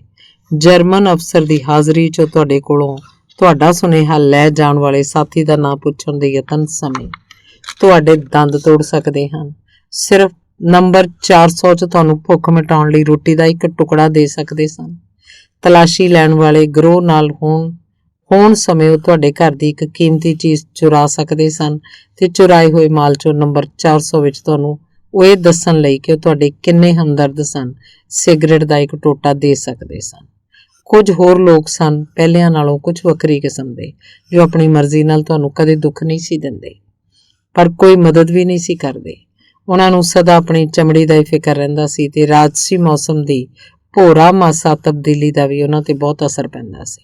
ਤੇ ਜਦੋਂ ਬੜੇ ਤਣੇ ਹੋਏ ਤੇ ਅਭਿਮਾਨੀ ਹੋਣ ਤਾਂ ਤੁਸੀਂ ਕਹਿ ਸਕਦੇ ਹੋ ਕਿ ਜਰਮਨ ਸਟਾਲਿਨਗਰਾਦ ਵੱਲ ਵੱਧ ਰਹੇ ਸਨ, ਤੇ ਜਦੋਂ ਇੰਨੇ ਮਿਹਰਬਾਨ ਹੋਣ ਤਾਂ ਕਿਸੇ ਕੈਦੀ ਨਾਲ ਗੱਲਬਾਤ ਕਰ ਲੈਣ ਤਾਂ ਸਮਝੋ ਜਰਮਨ ਫੌਜਾਂ ਨੂੰ ਸਟਾਲਿਨਗਰਾਦ ਵਿੱਚ ਭੱਜਣਾ ਪੈ ਗਈਆਂ ਹਨ। ਤੇ ਜਦੋਂ ਤੁਹਾਨੂੰ ਆਪਣੇ ਪੁਰਾਣੇ ਚੈੱਕ ਬਜ਼ੁਰਗਾਂ ਦੀਆਂ ਕਹਾਣੀਆਂ ਸੁਣਾਉਣ ਲੱਗ ਪੈਣ ਜਾਂ ਇਹ ਕਹਿਣ ਕਿ ਉਹਨਾਂ ਨੂੰ ਜ਼ਬਰਦਸਤੀ ਗੈਸ ਟਾਪੂ ਦੀ ਨੌਕਰੀ 'ਚ ਭੇਜਿਆ ਗਿਆ, ਸਮਝੋ ਇਹ ਖਬਰ ਵਧੀਆ ਹੈ। ਲਾਲ ਫੌਜ ਜ਼ਰੂਰ ਰੋਸਤੋਵ ਤੇ ਹੱਲਾ ਬੋਲ ਰਹੀ ਹੈ। ਇੱਕ ਹੋਰ ਤਰ੍ਹਾਂ ਦੇ ਲੋਕ ਵੀ ਸਨ। ਜਦੋਂ ਤੱਕ ਤੁਸੀਂ ਡੁੱਬ ਰਹੇ ਹੋ ਤਾਂ ਉਹ ਪਤਲੂਨ ਦੀਆਂ ਜੇਬਾਂ 'ਚ ਹੱਥ ਪਾਈ ਘੁੰਮਦੇ ਰਹਿਣਗੇ। ਜਦੋਂ ਤੁਸੀਂ ਨਿਕਲ ਕੇ ਕੰਢੇ ਤੇ ਆਣ ਖੜੋਵੋ ਤਾਂ ਮਦਦ ਲਈ ਹੱਥ ਵਧਾ ਦੇਣਗੇ। ਇਸ ਕਿਸਮ ਦੇ ਲੋਕ ਨੰਬਰ 400 ਦੀ ਸਾਂਝੀ ਤਾਕਤ ਨੂੰ ਸੁਭਾਵਕ ਹੀ ਮਹਿਸੂਸ ਕਰਦੇ ਸਨ। ਇਸੇ ਕਰਕੇ ਉਹਦੇ ਵਿੱਚ ਆਉਣ ਦਾ ਯਤਨ ਕਰਦੇ ਸਨ, ਪਰ ਉਹ ਕਦੀ ਵੀ ਇਹਦਾ ਹਿੱਸਾ ਨਹੀਂ ਸਨ। ਕੁਝ ਅਜਿਹੇ ਵੀ ਸਨ ਜਿਨ੍ਹਾਂ ਨੂੰ ਇਸ ਗੱਲ ਦਾ ਚੇਤਾ ਵੀ ਨਹੀਂ ਸੀ ਕਿ ਇੱਥੇ ਇਸ ਕਿਸਮ ਦੀ ਸਾਂਝ ਵਰਗੀ ਕੋਈ ਚੀਜ਼ ਸੀ। ਮੈਂ ਉਹਨਾਂ ਨੂੰ ਕਾਤਲ ਕਹਾਂਗਾ, ਪਰ ਕਾਤਲ ਵੀ ਮਨੁੱਖੀ ਨਸਲ ਵਿੱਚੋਂ ਹੀ ਹੁੰਦੇ ਹਨ। ਇਹ ਚੈੱਕ ਬੋਲੀ ਬੋਲਦੇ ਹੈਵਾਨ ਸਨ ਜੋ ਲਾਠੀਆਂ ਤੇ ਲੋਹੇ ਦੇ ਹਥਿਆਰ ਆਪਣੇ ਹੱਥਾਂ 'ਚ ਰੱਖਦੇ ਸਨ। ਉਹ ਸਾਨੂੰ ਇਹੋ ਜਿਹੇ ਤਸੀਹੇ ਦਿੰਦੇ ਕਿ ਕਈ ਜਰਮਨ ਅਫਸਰ ਵੀ ਇਹ ਨਾ ਵੇਖ ਸਕਦੇ। ਉਹਨਾਂ ਨੂੰ ਇੰਨਾ ਵੱਲ ਵੀ ਨਹੀਂ ਸੀ ਆਉਂਦਾ ਕਿ ਉਹ ਆਪਣੀ ਕੌਮ ਜਾਂ ਜਰਮਨਾਂ ਲਈ ਹੀ ਆਪਣੀ ਹੈਵਾਨੀਅਤ ਤੇ ਕਾਬੂ ਪਾ ਸਕਣ। ਸਾਨੂੰ ਤਸੀਹੇ ਦੇ ਕੇ ਤੇ ਕਤਲ ਕਰਕੇ ਉਹਨਾਂ ਨੂੰ ਖੁਸ਼ੀ ਮਿਲਦੀ ਸੀ। ਉਹ ਸਾਡੇ ਦੰਦ ਭੰਨ ਦਿੰਦੇ, ਕੰਨਾਂ ਦੇ ਪਰਦੇ ਪਾੜ ਦਿੰਦੇ, ਸਾਡੀਆਂ ਅੱਖਾਂ ਬਾਹਰ ਕੱਢ ਸੁੱਟਦੇ, ਸਾਡੇ ਨਲਾਂ ਤੇ ਠੁੱਡ ਮਾਰਦੇ ਜਾਂ ਮਾਰ ਕੇ ਖੋਪੜੀ 'ਚੋਂ ਦਿਮਾਗ ਬਾਹਰ ਕੱਢ ਦਿੰਦੇ। ਉਹ ਸਭ ਕੁਝ ਆਪਣੇ ਸੁਭਾਅ ਦੇ ਵਹਿਸ਼ੀ ਪੁਣੇ ਨੂੰ ਤਸੱਲੀ ਦੇਣ ਲਈ ਕਰਦੇ ਸਨ, ਹੋਰ ਕਿਸੇ ਕਾਰਨ ਨਹੀਂ। ਇਹ ਲੋਕ ਹਰ ਰੋਜ਼ ਤੁਹਾਨੂੰ ਦਿਖਾਈ ਦਿੰਦੇ ਤੇ ਤੁਹਾਨੂੰ ਉਹਨਾਂ ਦੀ ਹੋਂਦ ਸਹਾਰਨੀ ਪੈਂਦੀ ਜੋ ਹਵਾ 'ਚ ਲਹੂ ਤੇ ਚੀਕਾਂ ਭਰ ਦਿੰਦੀ। ਤੁਹਾਡੇ ਕੋਲ ਬਚਾਅ ਦਾ ਇੱਕੋ ਜ਼ਰੀਆ ਸਿਰਫ ਇਹ ਅਟੱਲ ਵਿਸ਼ਵਾਸ ਸੀ ਕਿ ਭਾਵੇਂ ਆਪਣੇ ਗੁਨਾਹਾਂ ਦੇ ਇੱਕ ਗਵਾਹ ਨੂੰ ਉਹ ਕਤਲ ਕਰ ਦੇਣ, ਪਰ ਅਖੀਰ 'ਚੋਂ ਨਿਆਂ ਦੇ ਹੱਥਾਂ ਵਿੱਚੋਂ ਬਚ ਕੇ ਨਹੀਂ ਨਿਕਲ ਸਕਣਗੇ। ਇਸ ਕਿਸਮ ਦੇ ਹੈਵਾਨਾਂ ਨਾਲ ਮੇਜ਼ ਤੇ ਅਜਿਹੇ ਆਦਮੀ ਵੀ ਬੈਠੇ ਸਨ ਜਿਨ੍ਹਾਂ ਨਾਲ ਇਨਸਾਫ ਕਰਨ ਲਈ ਉਹਨਾਂ ਦੇ ਨਾਵਾਂ ਅੱਗੇ ਸੁਨਹਿਰੀ ਅੱਖਰਾਂ 'ਚ ਆਦਮੀ ਲਿਖਣਾ ਪਏਗਾ। ਉਹ ਜੇਲ੍ਹ ਦੇ ਕਾਨੂੰਨਾਂ ਨੂੰ ਕੈਦੀਆਂ ਦੀ ਰਾਖੀ ਲਈ ਵਰਤਦੇ ਹਨ। ਉਹਨਾਂ ਦੇ ਨੰਬਰ 400 ਦੇ ਕੈਦੀਆਂ ਦੀ ਸਾਂਝ ਦੀ ਉਸਾਰੀ ਵਿੱਚ ਮਦਦ ਕੀਤੀ ਸੀ। ਉਹ ਸਮੁੱਚੇ ਦਿਲ ਤੇ ਹਿੰਮਤ ਨਾਲ ਇਹਦਾ ਇੱਕ ਹਿੱਸਾ ਸਨ। ਉਹਨਾਂ ਦੀ ਮਹਾਨਤਾ ਵਧੇਰੇ ਉਗੜਦੀ ਹੈ ਕਿਉਂਕਿ ਕਮਿਊਨਿਸਟ ਨਹੀਂ ਸਨ, ਸਗੋਂ ਇਸ ਦੇ ਉਲਟ ਵੀ ਹੋ ਸਕਦਾ ਹੈ। ਚੈੱਕ ਪੁਲਿਸ ਦੇ ਜਸੂਸਾਂ ਦੀ ਹੈਸੀਅਤ ਵਿੱਚ ਕਮਿਊਨਿਸਟ ਵਿਰੋਧੀ ਕਾਰਵਾਈਆਂ ਕਰਦੇ ਰਹੇ ਹੋਣ, ਪਰ ਜਦੋਂ ਉਹਨਾਂ ਸਾਨੂੰ ਹਮਲਾਵਰ ਦੇ ਵਿਰੁੱਧ ਰਣ 'ਚ ਜੂਝਦੇ ਤੱਕਿਆ ਤਾਂ ਸਮੁੱਚੀ ਕੌਮ ਲਈ ਕਮਿਊਨਿਸਟਾਂ ਦੀ ਮਹੱਤਤਾ ਉਹਨਾਂ ਦੀ ਸਮਝ 'ਚ ਆ ਗਈ। ਤੇ ਉਦੋਂ ਤੋਂ ਹੀ ਜੋ ਵੀ ਇਹਨਾਂ ਜੇਲ੍ਹ ਦੇ ਬੈਂਚਾਂ ਤੇ ਸੱਚਾ ਤੇ ਵਫਾਦਾਰ ਰਿਹਾ, ਉਹਨਾਂ ਉਹਦੀ ਮਦਦ ਕੀਤੀ। ਸਾਡੇ ਬਾਹਰਲੇ ਸੰਗਰਾਮੀਆਂ ਨੂੰ ਜੇ ਇਹ ਅਨੁਮਾਨ ਹੁੰਦਾ ਕਿ ਜੇ ਇੱਕ ਵੇਰ ਗੈਸ ਟਾਪੂ ਦੇ ਹੱਥ ਆ ਗਏ ਤਾਂ ਉਹਨਾਂ ਦਾ ਕੀ ਹਾਲ ਹੋਏਗਾ, ਤਾਂ ਉਹਨਾਂ ਵਿੱਚੋਂ ਬਹੁਤ ਸਾਰੇ ਡੋਲ ਜਾਂਦੇ। ਪਰ ਇੱਥੇ ਜੇਲ੍ਹ ਅੰਦਰ ਇਹਨਾਂ ਵਫਾਦਾਰ ਆਦਮੀਆਂ ਦੀਆਂ ਅੱਖਾਂ ਸਾਹਮਣੇ ਇਹ ਤਸੀਹੇ ਆਏ ਦਿਨ ਹਰ ਘੜੀ ਦੁਹਰਾਏ ਜਾਂਦੇ ਹਨ। ਹਰ ਘੜੀ ਉਹ ਇਸ ਤੌਖਲੇ 'ਚ ਗੁਜ਼ਾਰਦੇ ਹਨ ਕਿ ਹੁਣੇ ਹੀ ਉਹਨਾਂ ਨੂੰ ਵੀ ਕੈਦੀ ਬਣਾ ਲਿਆ ਜਾਏਗਾ ਤੇ ਉਹਨਾਂ ਤੋਂ ਵੀ ਵੱਧ ਮੁਸ਼ਕਿਲ ਇਮਤਿਹਾਨ 'ਚੋਂ ਗੁਜ਼ਰਨਾ ਪਏਗਾ। ਪਰ ਉਹ ਡੋਲਦੇ ਨਹੀਂ ਸਨ। ਉਹਨਾਂ ਨੇ ਹਜ਼ਾਰਾਂ ਜਾਨਾਂ ਬਚਾਉਣ 'ਚ ਮਦਦ ਕੀਤੀ ਤੇ ਜਿਨ੍ਹਾਂ ਨੂੰ ਬਚਾ ਨਾ ਸਕੇ ਉਹਨਾਂ ਦੀਆਂ ਤਕਲੀਫਾਂ ਘਟਾਉਣ ਦਾ ਯਤਨ ਕਰਦੇ ਰਹੇ। ਇਹਨਾਂ ਦਾ ਨਾਂ ਸੂਰਮਿਆਂ 'ਚ ਗਿਣਿਆ ਜਾਣਾ ਚਾਹੀਦਾ ਹੈ। ਇਹਨਾਂ ਤੋਂ ਬਿਨਾਂ ਨੰਬਰ 400 ਕਦੇ ਨਾ ਬਣ ਸਕਦਾ ਜੋ ਹਜ਼ਾਰਾਂ ਕਮਿਊਨਿਸਟਾਂ ਲਈ ਸੀ। ਹਨੇਰੀ ਇਮਾਰਤ ਵਿੱਚ ਇੱਕ ਚਾਨਣ ਦਾ ਟਿਮਕਣਾ, ਦੁਸ਼ਮਣ ਦੇ ਮੋਰਚੇ ਦੇ ਐਨ ਪਿਛਵਾੜੇ ਇੱਕ ਖੰਦਕ, ਹਮਲਾਵਰ ਦੇ ਘੋਰਨੇ ਦੇ ਐਨ ਵਿਚਕਾਰ ਆਜ਼ਾਦੀ ਦੇ ਸੰਗਰਾਮ ਦਾ ਕੇਂਦਰ। ਧੰਨਵਾਦ। 5ਵਾਂ ਕਾਂਡ, ਪਾਤਰ ਤੇ ਉਹਨਾਂ ਦੇ ਚਿੱਤਰ। ਨੰਬਰ 1। ਤੁਸੀਂ ਜੋ ਇਤਿਹਾਸ ਦੇ ਇਸ ਯੁੱਗ 'ਚ ਜਿਉਂਦੇ ਬਚ ਨਿਕਲੋਗੇ, ਇੱਕ ਗੱਲ ਮੈਂ ਤੁਹਾਨੂੰ ਕਹਾਂਗਾ, ਇਹਨਾਂ ਲੋਕਾਂ ਨੂੰ ਕਦੇ ਨਾ ਵਿਸਾਰਿਓ ਜੋ ਇਸ ਸੰਗਰਾਮ 'ਚ ਹਿੱਸਾ ਲੈ ਰਹੇ ਹਨ। ਚੰਗਿਆਂ ਨੂੰ ਵੀ ਚੇਤੇ ਰੱਖਿਓ ਤੇ ਭੈੜਿਆਂ ਨੂੰ ਵੀ। ਜਿਨ੍ਹਾਂ ਨੇ ਤੁਹਾਡੇ ਲਈ ਤੇ ਆਪਣੇ ਲਈ ਜਿੰਦ ਵਾਰ ਦਿੱਤੀ, ਉਹਨਾਂ ਬਾਰੇ ਜਿੰਨੇ ਵੀ ਸਬੂਤ ਇਕੱਠੇ ਹੋ ਸਕਣ ਕਰਿਓ। ਕੁਝ ਚਿਰ ਪਿੱਛੋਂ ਇਹ ਅੱਜ ਬੀਤਿਆ ਇਤਿਹਾਸ ਬਣ ਜਾਏਗਾ।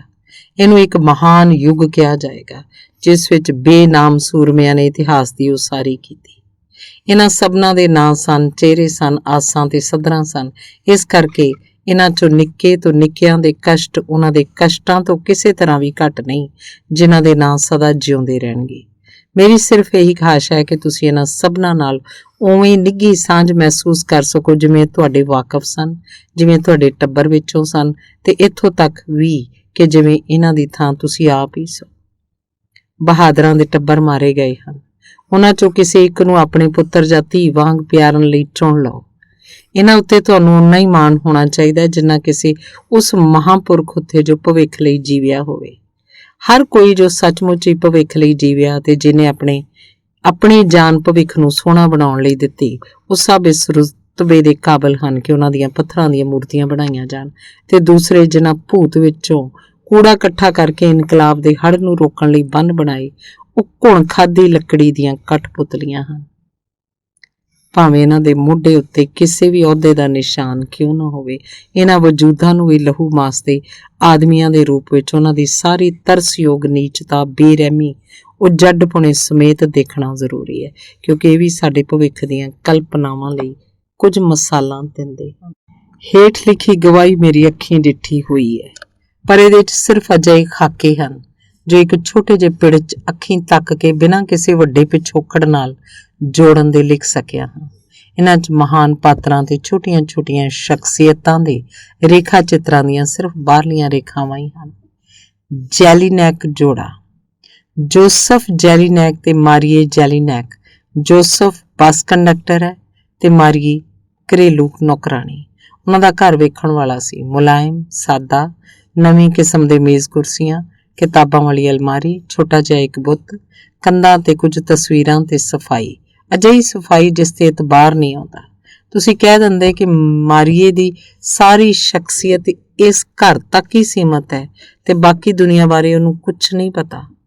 ਪਰ ਉਹ ਕਈ ਚਿਰਾਂ ਤੋਂ ਕਮਿਊਨਿਸਟ ਪਾਰਟੀ 'ਚ ਕੰਮ ਕਰ ਰਹੀ ਹੈ ਤੇ ਸਮਾਜਿਕ ਇਨਸਾਫ ਬਾਰੇ ਆਪਣੇ ਕਈ ਸੁਪਨੇ ਲੈ ਰਹੀ ਹੈ। ਉਹ ਦੋਵੇਂ ਬੜੀ ਲਗਨ ਨਾਲ ਤੇ ਚੁੱਪ-ਚੁਪੀਤੇ ਕੰਮ ਕਰ ਰਹੇ ਹਨ ਤੇ ਹਮਲੇ ਤੋਂ ਪਿੱਛੋਂ ਜਦੋਂ ਕੰਮ ਬਹੁਤ ਵੱਧ ਗਿਆ ਤਾਂ ਵੀ ਕਦੇ ਪਿੱਛੇ ਨਾ ਹਟੇ। 3 ਸਾਲ ਗੁਪਤ ਕੰਮ ਕਰਨ ਪਿੱਛੋਂ ਪੁਲਿਸ ਨੇ ਉਹਨਾਂ ਦੇ ਘਰ ਛਾਪਾ ਮਾਰਿਆ। ਉਹ ਨਾਲ ਖੜੇ ਸਨ, ਹੱਥ ਖੜੇ ਕੀਤੇ ਹੋਏ ਸਨ ਤੇ ਇੱਕ ਦੂਜੇ ਨੂੰ ਛੋਹ ਰਹੇ ਸਨ। 19 ਮਈ 1943। ਅੱਜ ਰਾਤ ਉਹ ਮੇਰੀ ਗੁਸਤੀਨਾ ਨੂੰ ਮਜ਼ਦੂਰੀ ਕਰਨ ਲਈ ਪੋਲੈਂਡ ਲੈ ਜਾਣਗੇ, ਗੁਲਾਮੀ ਕਰਨ ਲਈ, ਟਾਈਫਸ ਬਿਮਾਰੀ ਨਾਲ ਮਾਰਨ ਲਈ। ਉਹਦੀ ਜ਼ਿੰਦਗੀ ਹੁਣ ਕੁਝ ਹਫ਼ਤੇ ਹੀ ਰਹਿ ਗਈ ਹੈ, ਸ਼ਾਇਦ 2 ਜਾਂ 3 ਮਹੀਨੇ, ਤੇ ਮੇਰਾ ਮੁਕੱਦਮਾ ਹੁਣ ਅਦਾਲਤ ਦੇ ਹਵਾਲੇ ਕਰ ਦਿੱਤਾ ਗਿਆ ਹੈ। ਹੋਰ 4 ਹਫ਼ਤਿਆਂ ਤੱਕ ਪਕਰਾਂਤਸ ਵਿੱਚ ਜਾਂਚ ਪੜਤਾਲ ਚੱਲੇਗੀ, ਫਿਰ 2 ਜਾਂ 3 ਮਹੀਨੇ ਹੋਰ ਲੱਗਣਗੇ ਤੇ ਸਭ ਕਾ ਸਿਧਾਂਤ ਹੋ ਜਾਏਗਾ। ਇਹ ਰਚਨਾ ਪੂਰੀ ਨਹੀਂ ਹੋ ਸਕੇਗੀ। ਜੇ ਅਗਲੇ ਕੁਝ ਦਿਨਾਂ 'ਚ ਮੌਕਾ ਮਿਲਿਆ ਤਾਂ ਮੈਂ ਜੋ ਲਿਖ ਸਕਦਾ ਲਿਖਣ ਦਾ ਯਤਨ ਕਰਾਂਗਾ, ਪਰ ਅੱਜ ਮੈਂ ਨਹੀਂ ਲਿਖ ਸਕਦਾ। ਮੇਰਾ ਦਿਲ ਤੇ ਮਨ ਗੁਸਤੀਨਾ ਨਾਲ ਭਰੇ ਹੋਏ ਹਨ। ਇੱਕ ਮਹਾਨ ਤੇ ਨਿੱਘੀ ਸ਼ਖਸੀਅਤ, ਜ਼ਿੰਦਗੀ 'ਚ ਬਹੁਮੁੱਲੀ ਤੇ ਪੂਰੀ ਵਫਾ ਪਾਲ ਸਕਣ ਵਾਲੀ ਦੋਸਤ, ਡੂੰਘੀ ਪਰ ਪੂਰੀ ਤਰ੍ਹਾਂ ਸ਼ਾਂਤ ਕਦੇ ਨਾ ਰਹੀ। ਕਈ ਸ਼ਾਮਾਂ ਗੁਜ਼ਰ ਗਈਆਂ ਨੇ, ਮੈਂ ਉਹਦੇ ਲਈ ਗੀਤ ਗਾਉਂਦਾ ਰਹਿਣਾ ਜੋ ਉਹਨੂੰ ਸਭ ਤੋਂ ਵੱਧ ਪਿਆਰੇ ਸਨ। ਸਤੇਪੀਆਂ ਦੇ ਨੀਲੇ ਘਾਹਾਂ ਦੇ ਗੀਤ, ਛਾਪੇਮਾਰਾਂ ਦੀਆਂ ਮਾਣ ਭਰੀਆਂ ਵਾਰਤਾਵਾਂ, ਨਿੰਮੇ ਬੋਲਾਂ ਵਿੱਚ ਸੁਣਾਉਂਦੀਆਂ ਉਸ ਕਜ਼ਾਕ ਕੁੜੀ ਦਾ ਗੀਤ ਜੋ ਆਜ਼ਾਦੀ ਲਈ ਆਪਣੇ ਪਤੀ ਦੇ ਨਾਲ ਹੋ ਕੇ ਲੜੀ ਸੀ, ਉਹਦੀ ਬਹਾਦਰੀ ਦਾ ਗੀਤ ਤੇ ਕਿਵੇਂ ਇੱਕ ਦਿਨ ਲੜਾਈ ਪਿੱਛੋਂ ਉਸ ਨੂੰ ਧਰਤੀ ਤੋਂ ਉੱਪਰ ਨਾ ਚੁੱਕ ਸਕੇ। ਉਹ ਮੇਰੀ ਬਹਾਦਰ ਕਾਮਰੇਡ, ਉਸ ਨਿੱਕੀ ਜਿਹੀ ਜਿੰਦੜੀ ਵਿੱਚ ਤੇ ਉਸ ਸੁਨੱਖੇ ਮੂੰਹ 'ਚ ਕਿੰਨੀ ਤਾਕਤ ਹੈ, ਕਿੰਨੀ ਕੋਮਲਤਾ ਹੈ। ਇਹਨਾਂ ਮਹਾਨ ਬਾਲੜੀਆਂ ਅੱਖਾਂ ਵਿੱਚ ਅਮੁੱਕ ਸੰਗਰਾਮਾਂ ਤੇ ਨਿੱਤ ਦੇ ਵਿਛੋੜਿਆਂ ਕਰਕੇ ਅਸੀਂ ਸਦੀਵੀ ਪ੍ਰੇਮਿਕਾ ਬਣੇ ਰਹੇ। ਸਹਿਆਂ ਵਾਰ ਅਸੀਂ ਪਹਿਲੇ ਮਿਲਾਪ ਤੇ ਪਹਿਲੀਆਂ ਪਿਆਰ ਛੂਹਾਂ ਤੇ ਭਖਦੇ ਪਲਾਂ ਨੂੰ ਮੁੜ ਜੀਵਿਆ। ਖੁਸ਼ੀਆਂ, ਖੀਵੀਆਂ ਤੇ ਚਿੰਤਾ ਭਰੀਆਂ ਘੜੀਆਂ 'ਚ ਘਬਰਾਹਟ ਤੇ ਦੁੱਖਾਂ ਦੇ ਪਲਾਂ 'ਚ ਸਾਡੇ ਦਿਲਾਂ ਦੀ ਧੜਕਣ ਸਾਂਝੀ ਹੁੰਦੀ ਹੈ। ਅਸੀਂ ਇੱਕ ਦੂਜੇ ਦੇ ਸਾਹੀ ਸਾਹ ਲੈਂਦੇ ਹਾਂ। ਸਾਲਾਂ ਬੱਧੀ ਅਸੀਂ ਇਕੱਠਿਆਂ ਕੰਮ ਕੀਤਾ ਤੇ ਦੋਸਤਾਂ ਵਾਂਗ ਇੱਕ ਦੂਸਰੇ ਦੀ ਮਦਦ ਕਰਦੇ ਰਹੇ ਹਾਂ। ਸਾਲਾਂ ਤੋਂ ਮੇਰੀ ਪਹਿਲੀ ਪਾਠਕ ਤੇ ਆਲੋਚਕ ਰਹੀ ਹੈ। ਜਦੋਂ ਮੈਂ ਆਪਣੇ ਤੇ ਉਹਦੀਆਂ ਅੱਖਾਂ ਮਹਿਸੂਸ ਨਹੀਂ ਸੀ ਕਰਦਾ, ਮੇਰੇ ਲਈ ਲਿਖਣਾ ਔਖਾ ਹੁੰਦਾ ਸੀ। ਸਾਲਾਂ ਤੋਂ ਅਸੀਂ ਉਹਨਾਂ ਸੰਘਰਸ਼ਾਂ 'ਚ ਇਕੱਠੇ ਰਹੇ ਹਾਂ ਜਿਨ੍ਹਾਂ ਨੇ ਸਾਡੀ ਜ਼ਿੰਦਗੀ ਅਮੀਰ ਬਣਾ ਦਿੱਤੀ ਹੈ। ਸਾਲਾਂ ਤੋਂ ਅਸੀਂ ਉਸ ਧਰਤੀ ਦੇ ਹੱਥ ਵਿੱਚ ਹੱਥ ਪਾ ਕੇ ਘੁੰਮਦੇ ਰਹੇ ਹਾਂ ਜਿਹਨੂੰ ਅਸੀਂ ਪਿਆਰਦੇ ਹਾਂ। ਸਾਡੀ ਜ਼ਿੰਦਗੀ ਵਿੱਚ ਕਈ ਮੁਸ਼ਕਲਾਂ ਵੀ ਆਈਆਂ ਤੇ ਕਈ ਖੁਸ਼ੀਆਂ ਵੀ, ਕਿਉਂਕਿ ਅਸੀਂ ਗਰੀਬਾਂ ਦੀ ਦੌਲਤ ਨਾਲ ਬੜੇ ਅਮੀਰ ਹਾਂ, ਦੌਲਤ ਜੋ ਸਾਡੇ ਅੰਦਰ ਹੈ। ਗੁਸਤੀਨਾ, ਦੇਖ ਇਹ ਗੁਸਤੀਨਾ ਹੈ। ਪਿਛਲੇ ਸਾਲ ਦੀ ਗੱਲ ਹੈ, ਜੂਨ ਦਾ ਅੱਧਾ ਮਹੀਨਾ ਬੀਤ ਗਿਆ ਸੀ। ਸ਼ਹਿਰ 'ਚ ਮਾਰਸ਼ਲ ਲਾ ਲੱਗਾ ਹੋਇਆ ਸੀ। ਸਾਡੀ ਗ੍ਰਿਫਤਾਰੀ ਤੋਂ 6 ਹਫ਼ਤਿਆਂ ਪਿੱਛੋਂ ਉਹਨੇ ਮੈਨੂੰ ਪਹਿਲੀ ਵਾਰ ਦੇਖਿਆ। ਇਹ ਉਹਨਾਂ ਤਬਾਹੀ ਭਰੇ ਦਿਨਾਂ ਤੋਂ ਪਿੱਛੋਂ ਦੀ ਗੱਲ ਹੈ ਜਦੋਂ ਮੇਰੀ ਮੌਤ ਦੀਆਂ ਅਫਵਾਹਾਂ ਵਿਰੁੱਧ ਆਪਣੀ ਕੋਠੀ 'ਚ ਕੱਲੀ ਕਾਰੀ ਲੜਦੀ ਰਹੀ ਸੀ। ਮੈਨੂੰ ਭਰਮਾਉਣ ਲਈ ਉਹਨੂੰ ਵੀ ਸੱਦ ਲਿਆਂਦਾ। ਇਹਨੂੰ ਸਮਝਾ, ਉਸ ਮਹਿਕਮੇ ਦੇ ਅਫਸਰ ਨੇ ਸਾਨੂੰ ਆਮੋ ਸਾਹਮਣੇ ਖੜੇ ਕਰਕੇ ਕਿਹਾ। ਇਹਨੂੰ ਸਮਝਾ, ਕੁਝ ਅਕਲ ਕਰੇ। ਜੇ ਇਹਨੂੰ ਆਪਣੇ ਆਪ ਦਾ ਫਿਕਰ ਨਹੀਂ ਤਾਂ ਘੱਟੋ ਘੱਟ ਤੇਰਾ ਤਾਂ ਫਿਕਰ ਜ਼ਰੂਰ ਹੋਣਾ ਚਾਹੀਦਾ ਹੈ। ਤੁਹਾਨੂੰ ਸੋਚਣ ਲਈ ਘੰਟਾ ਦਿੱਤਾ ਜਾਂਦਾ ਹੈ। ਜੇ ਹੁਣ ਵੀ ਤੁਸੀਂ ਹੱਠ ਕੀਤਾ ਤਾਂ ਤੁਹਾਨੂੰ ਗੋਲੀ ਨਾਲ ਉਡਾ ਦਿੱਤਾ ਜਾਏਗਾ, ਤੁਹਾਨੂੰ ਦੋਹਾਂ ਨੂੰ ਹੀ। ਮੇਰੇ ਲਈ ਜਨਾਬ ਇਹ ਕੋਈ ਧਮਕੀ ਨਹੀਂ, ਮੇਰੀ ਇਹ ਆਖਰੀ ਤੇ ਸਭ ਤੋਂ ਵੱਡੀ ਸੱਦਰ ਹੈ ਕਿ ਜੇ ਤੁਸੀਂ ਉਹਨੂੰ ਗੋਲੀ ਮਾਰੋ ਤਾਂ ਮੈਨੂੰ ਵੀ ਗੋਲੀ ਮਾਰ ਦੇਣਾ।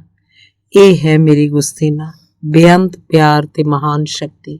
ਉਹ ਸਾਡੀਆਂ ਜਾਨਾਂ ਲੈ ਸਕਦੇ ਨੇ ਗੁਸਤੀਨਾ, ਪਰ ਇਹ ਸਾਡੀ ਪਿਆਰ ਤੇ ਸਾਡੀ ਆਬਰੂ ਨਹੀਂ ਖੋ ਸਕਦੇ। ਕੀ ਤੁਸੀਂ ਸੋਚ ਸਕਦੇ ਹੋ ਮੇਰੇ ਲੋਕੋ ਕਿ ਜੇ ਸਭ ਕੁਝ ਦੇ ਬੀਤ ਜਾਣ ਪਿੱਛੋਂ ਅਸੀਂ ਮਿਲ ਸਕੇ ਤਾਂ ਸਾਡੀ ਜ਼ਿੰਦਗੀ ਕਿਸ ਕਿਸਮ ਦੀ ਹੋਏਗੀ? ਮੁੜ ਮਿਲਣਾ ਆਜ਼ਾਦ ਜ਼ਿੰਦਗੀ 'ਚ ਉਸਾਰੂ ਸੁਤੰਤਰਤਾ ਦੀ ਹੁਸੀਨ ਰੁੱਤੇ, ਜਦੋਂ ਅਸੀਂ ਉਹ ਸਭ ਕੁਝ ਕਰ ਲਿਆ ਜਿਸ ਤੇ ਅਸੀਂ ਖਾਸ਼ਮੰਦ ਹਾਂ, ਜਿਸ ਖਾਤਰ ਅਸੀਂ ਇੰਨੇ ਸਬਰ ਨਾਲ ਕੰਮ ਕਰਦੇ ਰਹੇ ਤੇ ਜਿਸ ਖਾਤਰ ਹੁਣ ਅਸੀਂ ਮਰਨ ਜਾ ਰਹੇ ਹਾਂ।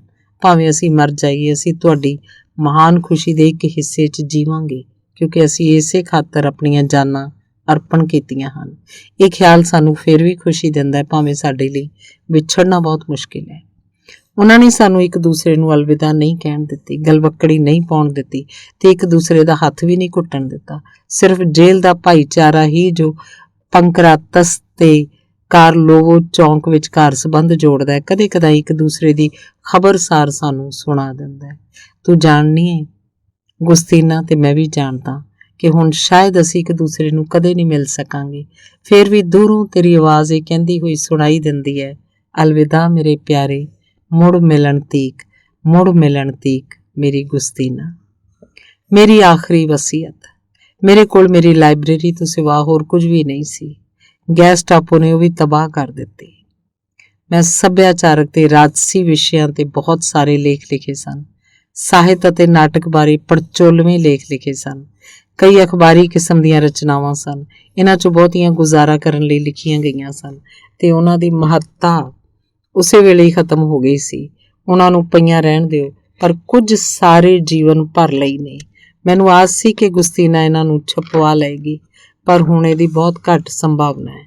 ਇਸ ਕਰਕੇ ਮੈਂ ਆਪਣੇ ਸਾਥੀ ਲਾਦਿਆ ਸ਼ਤੋਲ ਨੂੰ ਕਹਾਂਗਾ ਕਿ ਇਹਨਾਂ 'ਚੋਂ ਸਭ ਤੋਂ ਚੰਗੀਆਂ ਚੁਣ ਲਵੇ ਤੇ 5 ਕਿਤਾਬਾਂ 'ਚ ਵੰਡ ਦੇਵੇ। ਪਹਿਲੀ ਰਾਜਨੀਤਿਕ ਲੇਖ ਤੇ ਬਹਿਸਾਂ ਤੇ ਦੂਸਰਾ ਘਰੇਲੂ ਮਾਮਲਿਆਂ ਉੱਤੇ ਚੋਣਵੀਆਂ ਰਿਪੋਰਟਾਂ, ਤੀਸਰਾ ਸੋਵੀਅਤ ਯੂਨੀਅਨ ਬਾਰੇ, ਚੌਥਾ ਤੇ ਪੰਜਵਾਂ ਸਾਹਿਤ ਤੇ ਨਾਟਕ ਸੰਬੰਧੀ ਲੇਖ। ਇਹਨਾਂ ਵਿੱਚੋਂ ਬਹੁਤੇ ਤਵੋਰਬਾ ਮਤਲਬ ਸਿਰਜਣਾਤਮਕ ਕਲਾ, ਰੂਦੇ ਪ੍ਰਾਵੋ, ਲਾਲ ਹੱਕ ਵਿੱਚੋਂ ਮਿਲ ਜਾਣਗੇ।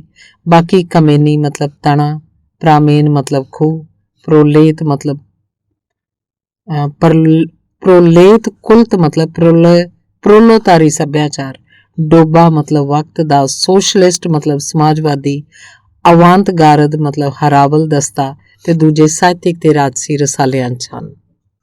ਜੂਲੀਅਸ ਜੇਅਰ ਬਾਰੇ ਮੇਰਾ ਲੇਖ ਗਿਰਗਾਲ ਕੋਲ ਹੈ। ਉਹ ਪ੍ਰਕਾਸ਼ਕ ਜਿਹਨੂੰ ਮੈਂ ਉਸ ਹੌਸਲੇ ਲਈ ਪਿਆਰ ਕਰਦਾ ਜੋ ਉਹਨੇ ਨਾਜ਼ੀਆਂ ਦੇ ਕਬਜ਼ੇ ਵੇਲੇ ਮੇਰੀ ਕਿਤਾਬ ਬੋਜੇਨਾ ਨੈਮਕੋਵਾ ਛਪਵਾਉਣ ਸਮੇਂ ਦਿਖਾਇਆ। ਸੇਬਨ ਉੱਤੇ ਵੱਡੇ ਲੇਖ ਉਸੇ ਮਕਾਨ 'ਚ ਕਿਤੇ ਲੁਕਾਏ ਹੋਏ ਹਨ ਜਿੱਥੇ ਜੈਲੀਨੈਕ, ਵਿਸੁਸ਼ੀਲ ਤੇ ਸੁਚਾਨੈਕ ਪਰਿਵਾਰ ਰਹਿੰਦੇ ਹੁੰਦੇ ਸਨ, ਜਿਨ੍ਹਾਂ 'ਚੋਂ ਬਹੁਤੇ ਹੁਣ ਮਰ ਚੁੱਕੇ ਹਨ। ਮੈਂ ਆਪਣੀ ਪੀੜ੍ਹੀ ਬਾਰੇ ਇੱਕ ਨਾਵਲ ਲਿਖਣਾ ਸ਼ੁਰੂ ਕੀਤਾ ਸੀ। 2 ਕਾਂਡ ਮੇਰੇ ਮਾਪਿਆਂ ਕੋਲ ਪਏ ਹਨ, ਬਾਕੀ ਦਾ ਸਾਰਾ ਸ਼ਾਇਦ ਤਬਾਹ ਹੋ ਚੁੱਕਾ ਹੈ। ਗੈਸਟਾਪੋ ਕੋਲ ਜੋ ਮੇਰੀ ਫਾਈਲ ਹੈ ਉਸ 'ਚ ਮੇਰੀਆਂ ਕਈ ਕਹਾਣੀਆਂ ਤੇ ਖਰੜੇ ਪਏ ਹਨ। ਜਾਨ ਨਹਿਰੂਦਾ ਨਾਲ ਜੋ ਮੇਰਾ ਪਿਆਰ ਸੀ ਮੈਂ ਕਿਸੇ ਆਉਣ ਵਾਲੇ ਸਾਹਿਤ ਦੇ ਇਤਿਹਾਸਕਾਰ ਨੂੰ ਦਿੰਨਾ। ਉਹ ਸਾਡਾ ਮਹਾਨ ਕਵੀ ਸੀ। ਉਹ ਭਵਿੱਖ 'ਚ ਸਾਡੇ ਸਭ ਨਾਲੋਂ ਵੱਧ ਦੂਰੀ ਤੱਕ ਵੇਖ ਸਕਦਾ ਸੀ।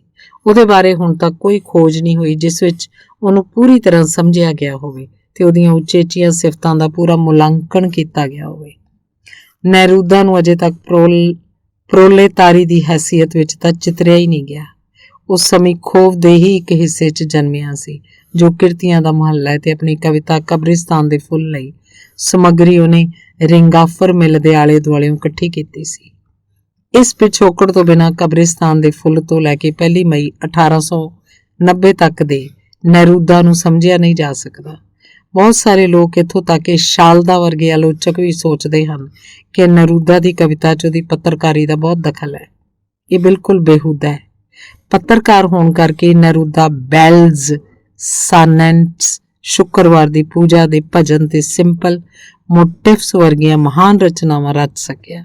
ਇਹ ਠੀਕ ਹੈ ਕਿ ਪੱਤਰਕਾਰੀ ਦਾ ਕੰਮ ਥਕਾ ਦਿੰਦਾ ਹੈ, ਇਸ ਨਾਲ ਧਿਆਨ ਵੀ ਵੰਡਿਆ ਜਾਂਦਾ ਹੈ, ਪਰ ਇਹ ਲੇਖਕ ਨੂੰ ਪਾਠਕ ਨਾਲ ਸਿੱਧੇ ਸੰਪਰਕ ਵਿੱਚ ਲੈ ਆਉਂਦਾ ਹੈ ਤੇ ਨੇਰੂਦਾ ਵਰਗਾ ਇਮਾਨਦਾਰ ਪੱਤਰਕਾਰ ਤਾਂ ਇਹ ਤੋਂ ਕਵਿਤਾ ਰਚਨੀ ਵੀ ਸਿੱਖ ਸਕਦਾ ਹੈ। ਅਖਬਾਰ ਤੋਂ ਬਿਨਾਂ ਜਾਨ ਨੇਰੂਦਾ ਸ਼ਾਇਦ ਕੋਈ ਕਾਵ ਸੰਗ੍ਰਹਿ ਰਚ ਲੈਂਦਾ, ਪਰ ਉਹਨਾਂ 'ਚੋਂ ਕੋਈ ਵੀ ਸਦੀਆਂ ਤੱਕ ਜਿਉਂਦਾ ਨਾ ਰਹਿ ਸਕਦਾ ਜਿਵੇਂ ਹੁਣ ਉਹਦੀਆਂ ਰਚਨਾਵਾਂ ਰਹਿਣਗੀਆਂ। ਜੇ ਹੋ ਸਕੇ ਤਾਂ ਕੋਈ ਸਬੀਨਾ ਕਿਤਾਬ ਮੁਕੰਮਲ ਕਰ ਦੇਵੇ। ਇਹ ਲਾਭਦਾਇਕ ਯਤਨ ਹੋਵੇਗਾ। ਮੈਂ ਆਪਣੇ ਮਾਪਿਆਂ ਨੂੰ ਉਹਨਾਂ ਦੇ ਪਿਆਰ ਤੇ ਸਾਦੀ ਮਹਾਨਤਾ ਕਾਰਨ ਉਹਨਾਂ ਦੇ ਆਖਰੀ ਦਿਨਾਂ ਨੂੰ ਨਿੱਘੀ ਪਤਝੜ ਵਰਗੇ ਬਣਾਉਣਾ ਚਾਹੁੰਦਾ ਸੀ। ਇਹ ਆਦਰਸ਼ ਮੇਰੇ ਬਹੁਤੇ ਕੰਮਾਂ ਨੂੰ ਭਰਪੂਰ ਬਣਾਉਂਦਾ ਸੀ। ਮੈਂ ਇਹੀ ਉਮੀਦ ਕਰਦਾ ਕਿ ਮੇਰੇ ਜਾਣ ਨਾਲ ਉਹਨਾਂ ਦੇ ਦਿਨਾਂ ਉੱਤੇ ਸਦਾ ਲਈ ਬੱਦਲ ਨਹੀਂ ਛਾਣਗੇ। ਕੰਮ ਕਾਰਨ ਵਾਲਾ ਨਾਸ਼ਵਾਨ ਹੈ, ਪਰ ਕੰਮ ਸਦਾ ਜਿਉਂਦਾ ਰਹਿੰਦਾ ਹੈ। ਮੈਂ ਸਦਾ ਉਹਨਾਂ ਦੇ ਕੋਲ ਹੋਵਾਂਗਾ, ਉਸ ਨਿੱਘ ਦੇ ਚਾਨਣ 'ਚ ਜੋ ਉਹਨਾਂ ਦੁਆਲੇ ਪਸਰਿਆ ਰਹੇਗਾ। ਮੈਂ ਆਪਣੀਆਂ ਭੈਣਾਂ ਲੀਬਾ ਤੇ ਵੇਰਾ ਨੂੰ ਕਹਿੰਦਾ ਕਿ ਉਹ ਗੀਤਾਂ ਤੇ ਹਾਸਿਆਂ ਨਾਲ ਅੰਮੀ ਤੇ ਬਾਪੂ ਨੂੰ ਉਹ ਖੱਪਾ ਪੂਰਨ 'ਚ ਮਦਦ ਕਰਨ ਜੋ ਸਾਡੇ ਪਰਿਵਾਰ 'ਚ ਪੈ ਗਿਆ ਹੈ। ਜਦੋਂ ਪੇਚੈਕ ਇਮਾਰਤ ਵਿੱਚ ਸਾਨੂੰ ਮਿਲਣ ਆਏ ਸਨ ਤਾਂ ਬਹੁਤ ਰੋਏ ਸਨ, ਪਰ ਖੁਸ਼ੀ ਉਹਨਾਂ ਅੰਦਰ ਵਸਦੀ ਹੈ। ਇਸੇ ਲਈ ਅਸੀਂ ਇੱਕ ਦੂਜੇ ਨੂੰ ਇੰਨਾ ਪਿਆਰਦੇ ਹਾਂ। ਉਹ ਹਰ ਪਾਸੇ ਖੁਸ਼ੀ ਖਿਲਾਰਦੇ ਰਹੇ, ਕਿਸੇ ਨੂੰ ਉਹਨਾਂ ਦੀ ਖੁਸ਼ੀ ਚੁਰਾਉਣ ਨਾ ਦੇਣਾ। ਮੈਂ ਹਰ ਉਸ ਸਾਥੀ ਦਾ ਹੱਥ ਘੁੱਟਦਾ ਜੋ ਇਸ ਆਖਰੀ ਜੰਗ ਵਿੱਚੋਂ ਜਿਉਂਦਾ ਬਚ ਨਿਕਲਿਆ ਤੇ ਉਹਨਾਂ ਦਾ ਜੋ ਸਾਡੇ ਵਾਰਸ ਨੇ। ਇੱਕ ਹੱਥ ਘੁੱਟਣੀ ਮੇਰੇ ਤੇ ਗੁਸਤੀਨਾ ਦੋਹਾਂ ਵੱਲੋਂ, ਸਾਡੇ ਦੋਹਾਂ ਵੱਲੋਂ ਜਿਨ੍ਹਾਂ ਆਪਣਾ ਫਰਜ਼ ਨਿਭਾਇਆ ਹੈ। ਤੇ ਮੈਂ ਫੇਰ ਇਹ ਦੁਹਰਾਉਂਦਾ ਕਿ ਅਸੀਂ ਖੁਸ਼ੀ ਲਈ ਜੀਵੇ, ਖੁਸ਼ੀ ਲਈ ਅਸੀਂ ਸੰਗਰਾਮ 'ਚ ਕੁੱਦੇ, ਇਸੇ ਲਈ ਅਸੀਂ ਹੁਣ ਜਾਨ ਦੇ ਰਹੇ ਹਾਂ। ਗਮੀ ਦਾ ਸਾਡੇ ਨਾਵਾਂ ਨਾਲ ਕਦੇ ਕੋਈ ਰਿਸ਼ਤਾ ਨਾ ਜੋੜਿਓ। ਮਈ 1943 ਜੂਫਿਓ। ਮਈ 22 1943। ਦਸਖਤ ਕਰਕੇ ਮੋਹਰ ਲਾ ਦਿੱਤੀ ਗਈ। ਜਾਂਚ ਪੜਤਾਲ ਕਰਨ ਵਾਲੇ ਜੱਜ ਨੇ ਕੱਲ ਮੇਰਾ ਮੁਕੱਦਮਾ ਖਤਮ ਕਰ ਦਿੱਤਾ। ਮੇਰਾ ਮੁਕੱਦਮਾ ਮੇਰੇ ਸੋਚੇ ਤੋਂ ਵੀ ਵੱਧ ਤੇਜ਼ੀ ਨਾਲ ਚੱਲ ਰਿਹਾ ਹੈ। ਇੰਜ ਜਾਪਦਾ ਜਿਵੇਂ ਉਹ ਜ਼ਰਾ ਕਾਹਲੀ 'ਚ ਨੇ। ਲੀਡਾ, ਪਲਾਖਾ ਤੇ ਮੇਰੇ ਨਾਲ ਦੇ ਮੁਲਜ਼ਮ ਹਨ। ਮਿਰਕੇ ਦੀ ਗੱਦਾਰੀ ਦਾ ਉਹਨੂੰ ਕੋਈ ਖਾਸ ਫਾਇਦਾ ਨਹੀਂ ਹੋਇਆ। ਜਾਂਚ ਪੜਤਾਲ ਕਰਨ ਵਾਲੇ ਜੱਜ ਦੇ ਸਾਹਮਣੇ ਹਰ ਚੀਜ਼ ਠੰਡੀ ਤੇ ਨਿਯਮ ਅਨੁਸਾਰ ਸੀ, ਇੰਨੀ ਠੰਡੀ ਕਿ ਸਾਨੂੰ ਵੀ ਕਾਂਬਾ ਛਿੜ ਪੈਂਦਾ। ਗੈਸਟਾਪੋ ਹੈੱਡਕੁਆਟਰ 'ਚ ਹਰ ਚੀਜ਼ ਜਿਉਂਦੀ ਸੀ, ਭਾਵੇਂ ਡਰਾਉਣੀ ਸੀ, ਫਿਰ ਵੀ ਜ਼ਿੰਦਗੀ ਦਾ ਇੱਕ ਹਿੱਸਾ ਤਾਂ ਸੀ। ਜਿਉਂਦੇ ਜਜ਼ਬਿਆਂ ਦੇ ਵੇਗ ਸਨ, ਲੜਨ ਵਾਲਿਆਂ ਦੇ ਜਜ਼ਬਿਆਂ ਦਾ ਵੇਗ ਇੱਕ ਪਾਸੇ ਤੇ ਸ਼ਿਕਾਰੀ ਕੁੱਤਿਆਂ ਤੇ ਡਾਕੂਆਂ ਦੇ ਜਜ਼ਬਿਆਂ ਦੇ ਵੇਗ ਦੂਜੇ ਪਾਸੇ। ਉੱਥੇ ਦੂਜੀ ਕਿਸਮ ਵਾਲੀਆਂ ਕਈ ਕਿਸਮ ਦੀਆਂ ਧਾਰਨਾਵਾਂ ਸਨ, ਪਰ ਜਾਂਚ ਪੜਤਾਲ ਕਰਨ ਵਾਲੇ ਲਈ ਇੱਕ ਸਰਕਾਰੀ ਡਿਊਟੀ ਤੋਂ ਸਿਵਾ ਹੋਰ ਕੁਝ ਵੀ ਨਹੀਂ ਸੀ। ਉਹਦੇ ਕੋਟ ਦੇ ਕਾਲਰ ਤੇ ਲੱਗਾ ਟੇਢੀ ਜਿਹੀ ਸਲੀਬ ਵਾਲਾ ਵੱਡਾ ਸਾਰਾ ਬਿੱਲਾ ਅਜਿਹੇ ਵਿਸ਼ਵਾਸ ਦਾ ਪ੍ਰਤੀਕ ਸੀ ਜੋ ਉਹਦੇ ਅੰਦਰ ਹੈ ਹੀ ਨਹੀਂ ਸੀ। ਇਹ ਚੀਜ਼ਾਂ ਇੱਕ ਢਾਲ ਦਾ ਕੰਮ ਦਿੰਦੀਆਂ ਸਨ, ਜਿਸ ਸੋਲੇ ਇੱਕ ਅਜਿਹਾ ਮਾਮੂਲੀ ਤਰਸਯੋਗ ਅਫਸਰ ਲੁਕਿਆ ਹੋਇਆ ਸੀ ਜੋ ਇਸ ਯੁੱਗ 'ਚ ਕਿਸੇ ਨਾ ਕਿਸੇ ਤਰ੍ਹਾਂ ਜਿਉਣ ਦੇ ਯਤਨ 'ਚ ਲੱਗਾ ਹੋਇਆ ਸੀ। ਉਹ ਮੁਲਜ਼ਮਾਂ ਲਈ ਨਾ ਚੰਗਾ ਹੈ ਨਾ ਮਾੜਾ, ਉਹ ਮੁਸਕਰਾਉਂਦਾ ਵੀ ਨਹੀਂ ਤੇ ਘੂਰਦਾ ਵੀ ਨਹੀਂ। ਉਹ ਸਿਰਫ ਇੱਕ ਸਰਕਾਰੀ ਕੰਮ ਕਰਦਾ ਹੈ। ਉਹਦੀਆਂ ਨਾੜਾਂ 'ਚ ਖੂਨ ਦੀ ਥਾਂ ਬੜਾ ਪਤਲਾ ਜਿਹਾ ਘੋਲ ਹੈ। ਉਹਨਾਂ ਨੇ ਗਵਾਹੀਆਂ ਦੀ ਨਕਲ ਕੀਤੀ, ਕਾਨੂੰਨ ਦੇ ਹਵਾਲੇ ਦਿੱਤੇ, ਦਸਖਤ ਕੀਤੇ। ਉਹਨਾਂ ਨੇ ਫੈਸਲੇ 'ਚ 6 ਦੋਸ਼ ਲਾਏ, ਗੱਦਾਰੀ ਦੇ, ਜਰਮਨੀ ਦੇ ਖਿਲਾਫ ਸਾਜ਼ਿਸ਼ ਕਰਨ ਦੇ, ਹੋਰ ਪਤਾ ਨਹੀਂ ਕਾਹਦੇ।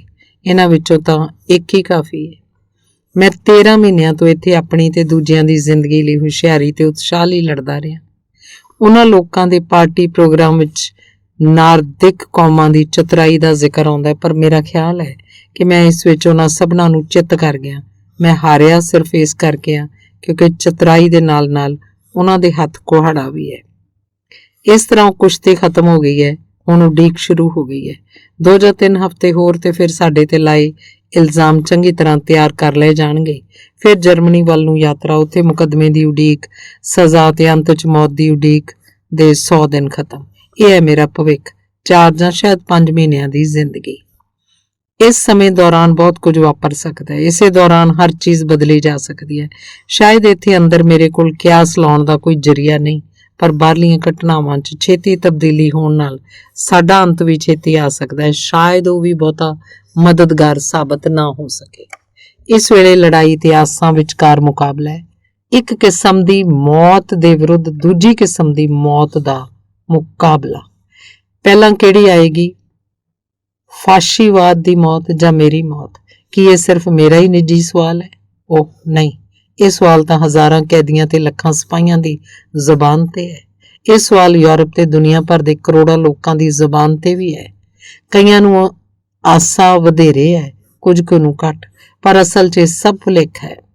ਪੂੰਜੀਵਾਦ ਦੇ ਗਲਣ ਸੜਨ ਨੇ ਸਭਨਾਂ ਨੂੰ ਜਿਸ ਭਿਆਨਕ ਦੁੱਖ ਤੇ ਕਲੇਸ਼ 'ਚ ਘੇਰ ਲਿਆ ਹੈ, ਇਸ ਨਾਲ ਦੁਨੀਆ 'ਚ ਹਰ ਇੱਕ ਨੂੰ ਵੱਧ ਤੋਂ ਵੱਧ ਖਤਰਾ ਪੈਦਾ ਹੋ ਰਿਹਾ ਹੈ। ਹਜ਼ਾਰਾਂ ਲੱਖਾਂ ਲੋਕ ਮਾਰੇ ਜਾਣਗੇ ਤੇ ਉਹ ਕਿੰਨੇ ਖਰੇ ਲੋਕ ਤਾਂ ਕਿਤੇ ਜਾ ਕੇ ਉਹ ਲੋਕ ਬਚਣਗੇ ਜੋ ਕਹਿ ਸਕਣਗੇ ਅਸੀਂ ਫਾਸ਼ੀਵਾਦ ਦੇ ਬਾਅਦ ਵੀ ਜਿਉ ਰਹੇ ਹਾਂ। ਇਹ ਕੁਝ ਮਹੀਨਿਆਂ ਦੀ ਦੇਰ ਹੈ, ਛੇਤੀ ਇਹ ਕੁਝ ਦਿਨਾਂ ਦੀ ਦੇਰ ਰਹਿ ਜਾਏਗੀ, ਪਰ ਇਹ ਦਿਨ ਸਭ ਤੋਂ ਵੱਧ ਜ਼ਾਲਮ ਹੋਣਗੇ। ਮੈਂ ਕਈ ਵਾਰ ਸੋਚਿਆ ਹੈ, ਲੜਾਈ ਦੇ ਆਖਰੀ ਸਕਿੰਟ ਵੇਲੇ ਆਖਰੀ ਗੋਲੀ ਨਾਲ ਮਰਨ ਵਾਲਾ ਆਖਰੀ ਸਿਪਾਹੀ ਹੋਣਾ ਕਿੰਨਾ ਦੁਖਦਾਈ ਘਟਨਾ ਹੋਏਗੀ। ਜੇ ਮੈਨੂੰ ਪਤਾ ਲੱਗ ਸਕਦਾ ਕਿ ਮੈਂ ਉਹ ਆਖਰੀ ਸਿਪਾਹੀ ਹੋ ਸਕਦਾ ਤਾਂ ਮੈਂ ਹੁਣੇ ਤੁਰ ਪੈਂਦਾ। ਪੰਕਰਾਤਸ ਵਿੱਚ ਮੇਰੇ ਠਹਿਰਨ ਦਾ ਵਕਤ ਬੜਾ ਥੋੜਾ ਰਹਿ ਗਿਆ ਹੈ, ਜਿਸ ਕਰਕੇ ਮੈਂ ਆਪਣੀਆਂ ਇਹਨਾਂ ਯਾਦਾਂ ਨੂੰ ਉਹ ਰੂਪ ਨਹੀਂ ਦੇ ਸਕਾਂਗਾ ਜੋ ਮੈਂ ਦੇਣਾ ਚਾਹੁੰਦਾ ਸੀ। ਮੈਨੂੰ ਹੋਰ ਵਧੇਰੇ ਸੰਖੇਪ ਲਿਖਣਾ ਪਏਗਾ। ਇਤਿਹਾਸ ਦੇ ਯੁੱਗ ਦੀ ਥਾਂ ਲੋਕਾਂ ਵੱਲ ਵੱਧ ਧਿਆਨ ਦੇਣਾ ਪਏਗਾ। ਉਹ ਸਭ ਤੋਂ ਜ਼ਿਆਦਾ ਮਹੱਤਵਪੂਰਨ ਹਨ। ਮੈਂ ਜੈਲੀਨੈਕ ਜੋੜੇ ਦਾ ਵਰਣਨ ਸ਼ੁਰੂ ਕੀਤਾ ਸੀ। ਅਜਿਹੇ ਸਾਦੇ ਲੋਕ ਜੋ ਆਮ ਹਾਲਾਤ ਵਿੱਚ ਸੂਰਮੇ ਨਾ ਜਾਪਦੇ। ਗ੍ਰਿਫਤਾਰੀ ਸਮੇਂ ਉਹ ਇੱਕ ਦੂਜੇ ਦੇ ਕੋਲ ਖੜੇ ਸੀ, ਹੱਥ ਉਹਨਾਂ ਦੇ ਸਿਰਾਂ ਤੋਂ ਉੱਪਰ ਖੜੇ ਕੀਤੇ ਸਨ। ਪਤੀ ਦਾ ਮੂੰਹ ਪੀਲਾ ਸੀ ਤੇ ਪਤਨੀ ਦੀਆਂ ਪੁੜਪੁੜੀਆਂ ਤਪਦਿਕ ਦੇ ਰੋਗੀ ਵਾਂਗ ਲਾਲ ਹੋ ਗਈਆਂ ਸਨ। ਜਦੋਂ ਉਹਨੇ ਵੇਖਿਆ ਕਿ ਗੈਸਟਾਪੋ ਨੇ 5 ਮਿੰਟਾਂ ਵਿੱਚ ਕਿਵੇਂ ਉਹਦਾ ਸੋਹਣਾ ਸਜਿਆ ਕਮਰਾ ਤੋੜ ਭੰਨ ਦਿੱਤਾ ਤਾਂ ਉਹਦੀਆਂ ਅੱਖਾਂ 'ਚ ਡਰ ਦੀ ਝਲਕ ਦਿਖਾਈ ਦਿੱਤੀ ਸੀ। ਫਿਰ ਉਹਨੇ ਆਪਣਾ ਸਿਰ ਹੌਲੀ-ਹੌਲੀ ਆਪਣੇ ਪਤੀ ਵੱਲ ਘੁਮਾਇਆ ਤੇ ਪੁੱਛਿਆ ਸੀ, ਜੋਸਫ, ਹੁਣ ਕੀ ਹੋਏਗਾ? ਉਹ ਕਦੇ ਵੀ ਬਹੁਤਾ ਨਹੀਂ ਸੀ ਬੋਲਦਾ ਹੁੰਦਾ। ਸ਼ਬਦ ਉਹਨੂੰ ਢੂੰਡਣੇ ਪੈਂਦੇ ਸਨ ਤੇ ਗੱਲਬਾਤ ਉਹਨੂੰ ਉਤਾਵਲਾ ਕਰ ਦਿੰਦੀ ਸੀ, ਪਰ ਹੁਣ ਉਹਨੇ ਅਡੋਲ ਜਵਾਬ ਦਿੱਤਾ, ਬਿਨਾਂ ਕਿਸੇ ਕੋਸ਼ਿਸ਼ ਜਾਂ ਗਮ ਦੇ, ਹੁਣ ਅਸੀਂ ਮਾਰੇ ਜਾਵਾਂਗੇ, ਮਾਰੀਏ। ਇਹ ਸੁਣ ਕੇ ਚੀਕੀ ਨਹੀਂ ਤੇ ਕੰਬੀ ਵੀ ਨਹੀਂ। ਬੜੀ ਸਲੀਕੇ ਨਾਲ ਉਹਨੇ ਆਪਣਾ ਸੱਜਾ ਹੱਥ ਨਿਵਾ ਕੇ ਉਹਦਾ ਹੱਥ ਫੜ ਲਿਆ, ਉੱਥੇ ਪਿਸਤੌਲਾਂ ਦੇ ਸਾਹਮਣੇ। ਇਸ ਕਾਰਨ ਉਹਨਾਂ ਨੂੰ ਗੈਸਟਾਪੋ ਕੋਲੋਂ ਪਹਿਲਾ ਥੱਪੜ ਪਿਆ। ਉਹਨੇ ਆਪਣੀ ਗੱਲ ਮਲੀ ਹਮਲਾਵਰਾਂ ਨੂੰ ਹੇਠੋਂ ਉੱਪਰੋਂ ਤੱਕਿਆ ਤੇ ਬੜੇ ਹਸਾਉਣੇ ਢੰਗ ਨਾਲ ਕਿਹਾ, ਇੰਨੇ ਸੋਹਣੇ ਜਵਾਨ। ਉਹਨੇ ਆਪਣੀ ਆਵਾਜ਼ ਹੋਰ ਉੱਚੀ ਕੀਤੀ, ਇੰਨੇ ਸੋਹਣੇ ਜਵਾਨ ਤੇ ਇੰਨੇ ਵੈਸ਼ੀ। ਉਹਨੇ ਉਹਨਾਂ ਨੂੰ ਠੀਕ ਭਾਂਪ ਲਿਆ ਸੀ। ਕੁਝ ਘੰਟਿਆਂ ਪਿੱਛੋਂ ਜਦੋਂ ਉਹਨੂੰ ਜਾਂਚ ਪੜਤਾਲ ਵਾਲੇ ਅਫਸਰ ਦੇ ਕਮਰੇ 'ਚੋਂ ਲਿਆਏ ਤਾਂ ਮਾਰ-ਮਾਰ ਕੇ ਬੇਹੋਸ਼ ਕਰ ਛੱਡੀ ਹੋਈ ਸੀ, ਪਰ ਉਹਦੇ ਮੂੰਹੋਂ ਉਹ ਇੱਕ ਸ਼ਬਦ ਵੀ ਨਹੀਂ ਕਢਾ ਸਕੇ ਸੀ। ਨਾ ਉਦੋਂ, ਨਾ ਹੀ ਉਹ ਤੋਂ ਪਿੱਛੋਂ ਉਹਨੇ ਕੁਝ ਦੱਸਿਆ। ਮੈਨੂੰ ਪਤਾ ਨਹੀਂ ਕਿ ਜਿਨ੍ਹਾਂ ਦਿਨਾਂ 'ਚ ਮੈਂ ਆਪਣੀ ਕੋਠੜੀ 'ਚ ਪੇਸ਼ੀ ਵਾਸਤੇ ਅਯੋਗ ਪਿਆ ਰਿਹਾ ਸੀ, ਉਨੀ ਦਿਨੀ ਉਹਨਾਂ ਨਾਲ ਕੀ ਬੀਤੀ, ਪਰ ਇਹ ਮੈਂ ਪੱਕਾ ਜਾਣਦਾ ਕਿ ਉਸ ਸਮੇਂ ਵੀ ਉਹਨਾਂ ਕੁਝ ਨਹੀਂ ਸੀ ਦੱਸਿਆ। ਉਹ ਮੇਰੇ ਇਸ਼ਾਰੇ ਨੂੰ ਉਡੀਕਦੇ ਰਹੇ ਸਨ। ਕਿੰਨੀ ਵੇਰ ਜੋਸਫ ਦੇ ਹੱਥਾਂ ਨੂੰ ਗਿੱਟਿਆਂ ਨਾਲ ਬੰਨ੍ਹ ਕੇ ਬੇਰਹਿਮੀ ਨਾਲ ਕੁੱਟਿਆ ਗਿਆ ਸੀ, ਪਰ ਉਹਨੇ ਕਦੇ ਇੱਕ ਸ਼ਬਦ ਵੀ ਨਹੀਂ ਸੀ ਬੋਲਿਆ। ਜਦੋਂ ਤੱਕ ਮੈਂ ਉੱਥੇ ਨਾ ਪੁੱਜਦਾ ਤੇ ਅੱਖਾਂ ਦੀਆਂ ਸੈਨਤਾਂ ਨਾਲ ਦੱਸ ਨਾ ਦਿੰਦਾ ਕਿ ਉਹਨੂੰ ਕਿਹੜਾ ਇਕਬਾਲ ਕਰਨਾ ਚਾਹੀਦਾ ਹੈ ਤਾਂ ਕਿ ਜਾਂਚ ਪੜਤਾਲ ਦਾ ਕੰਮ ਅੱਗੇ ਤੁਰ ਸਕੇ। ਗ੍ਰਿਫਤਾਰੀ ਤੋਂ ਪਹਿਲਾਂ ਮੈਂ ਉਹਦੀ ਵਹੁਟੀ ਨੂੰ ਜਿੰਨਾ ਕੁ ਜਾਣ ਸਕਿਆ ਸੀ, ਉਹ ਤੋਂ ਲੱਗਦਾ ਸੀ ਕਿ ਉਹ ਬੜੀ ਕੋਮਲ ਤੇ ਹਮਦਰਦ ਹੈ, ਪਰ ਜਿੰਨਾ ਚਿਰ ਉਹ ਗੈਸਟਾਪੋ ਦੇ ਹੱਥਾਂ 'ਚ ਰਹੀ, ਮੈਂ ਉਹਦੀਆਂ ਅੱਖਾਂ 'ਚ ਇੱਕ ਵੀ ਅੱਥਰੂ ਨਹੀਂ ਸੀ ਤੱਕਿਆ। ਉਹਦਾ ਘਰ ਉਹਦੇ ਲਈ ਇੱਕ ਮਾਣ ਵਾਲੀ ਸ਼ੈ ਸੀ, ਪਰ ਜਦੋਂ ਬਾਹਰ ਦੇ ਸਾਥੀਆਂ ਨੇ ਉਹਨੂੰ ਧਰਵਾਸ ਦੇਣ ਲਈ ਇਹ ਸੁਨੇਹਾ ਭੇਜਿਆ ਕਿ ਅਸੀਂ ਜਾਣਦੇ ਹਾਂ ਕਿ ਕਿਹਨੇ ਤੇਰਾ ਸਮਾਨ ਚੁਰਾਇਆ ਤੇ ਅਸੀਂ ਉਸ ਚੋਰ ਤੇ ਕਰੜੀ ਨਿਗਾਹ ਰੱਖ ਰਹੇ ਹਾਂ, ਤਾਂ ਉਹਨੇ ਜਵਾਬ ਦਿੱਤਾ, ਢੱਠੇ ਖੂਹ 'ਚ ਪਏ ਸਮਾਨ, ਉਹਦਾ ਫਿਕਰ ਨਾ ਕਰੋ। ਉਸ ਤੋਂ ਵਧੇਰੇ ਜ਼ਰੂਰੀ ਤੇ ਕਰਨ ਗੋਚਰੀਆਂ ਹੋਰ ਕਈ ਗੱਲਾਂ ਨੇ। ਹੁਣ ਤੁਹਾਨੂੰ ਸਾਡੀ ਥਾਂ ਲੈਣ ਲਈ ਦੂਣਾ ਕੰਮ ਕਰਨਾ ਪੈ ਰਿਹਾ ਹੈ। ਪਹਿਲਾਂ ਸਾਨੂੰ ਆਪਣੇ ਦੇਸ਼ 'ਚੋਂ ਗੰਦ ਹੂੰਝਣਾ ਪੈਣਾ ਹੈ ਤੇ ਜੇ ਉਸ ਤੋਂ ਪਿੱਛੋਂ ਵੀ ਮੈਂ ਜਿਉਂਦੀ ਰਹੀ ਤਾਂ ਆਪਣੇ ਘਰ ਦੀ ਸੰਭਾਲ ਮੈਂ ਆਪ ਕਰ ਲਵਾਂਗੀ। ਇੱਕ ਦਿਨ ਉਹ ਦੋਵਾਂ ਜੈਲੀਨੈਕਾਂ ਨੂੰ ਲੈ ਗਏ, ਦੋਵਾਂ ਨੂੰ ਵੱਖਰੀ ਥਾਂ। ਮੈਂ ਉਹਨਾਂ ਦਾ ਥਹੁ ਪਤਾ ਲਾਉਣ ਦੇ ਅਸਫਲ ਯਤਨ ਕਰਦਾ ਰਿਹਾ। ਗੈਸਟਾਪੋ ਦੇ ਹੱਥੀਂ ਆ ਕੇ ਲੋਕ ਬਿਲਕੁਲ ਗਾਇਬ ਹੋ ਜਾਂਦੇ ਨੇ, ਹਜ਼ਾਰਾਂ ਕਬਰਿਸਤਾਨਾਂ 'ਚ ਖਿੰਡ ਜਾਂਦੇ ਨੇ। ਇਹਨਾਂ ਭਿਆਨਕ ਬੀਜਾਂ ਤੋਂ ਇੱਕ ਦਿਨ ਕਿਹੋ ਜਿਹੀ ਫਸਲ ਉੱਗੇਗੀ। ਉਹਦਾ ਆਖਰੀ ਸੁਨੇਹਾ ਇਹ ਸੀ, ਸਾਥੀ ਬਾਹਰ ਉਹਨਾਂ ਨੂੰ ਦੱਸ ਦੇਣਾ ਕਿ ਮੇਰੇ ਲਈ 70 ਨਾ ਵਿਛਾਉਣ ਤੇ ਮੇਰੇ ਅੰਤ ਨੂੰ ਵੇਖ ਕੇ ਕੋਈ ਡਰੇ ਵੀ ਨਾ।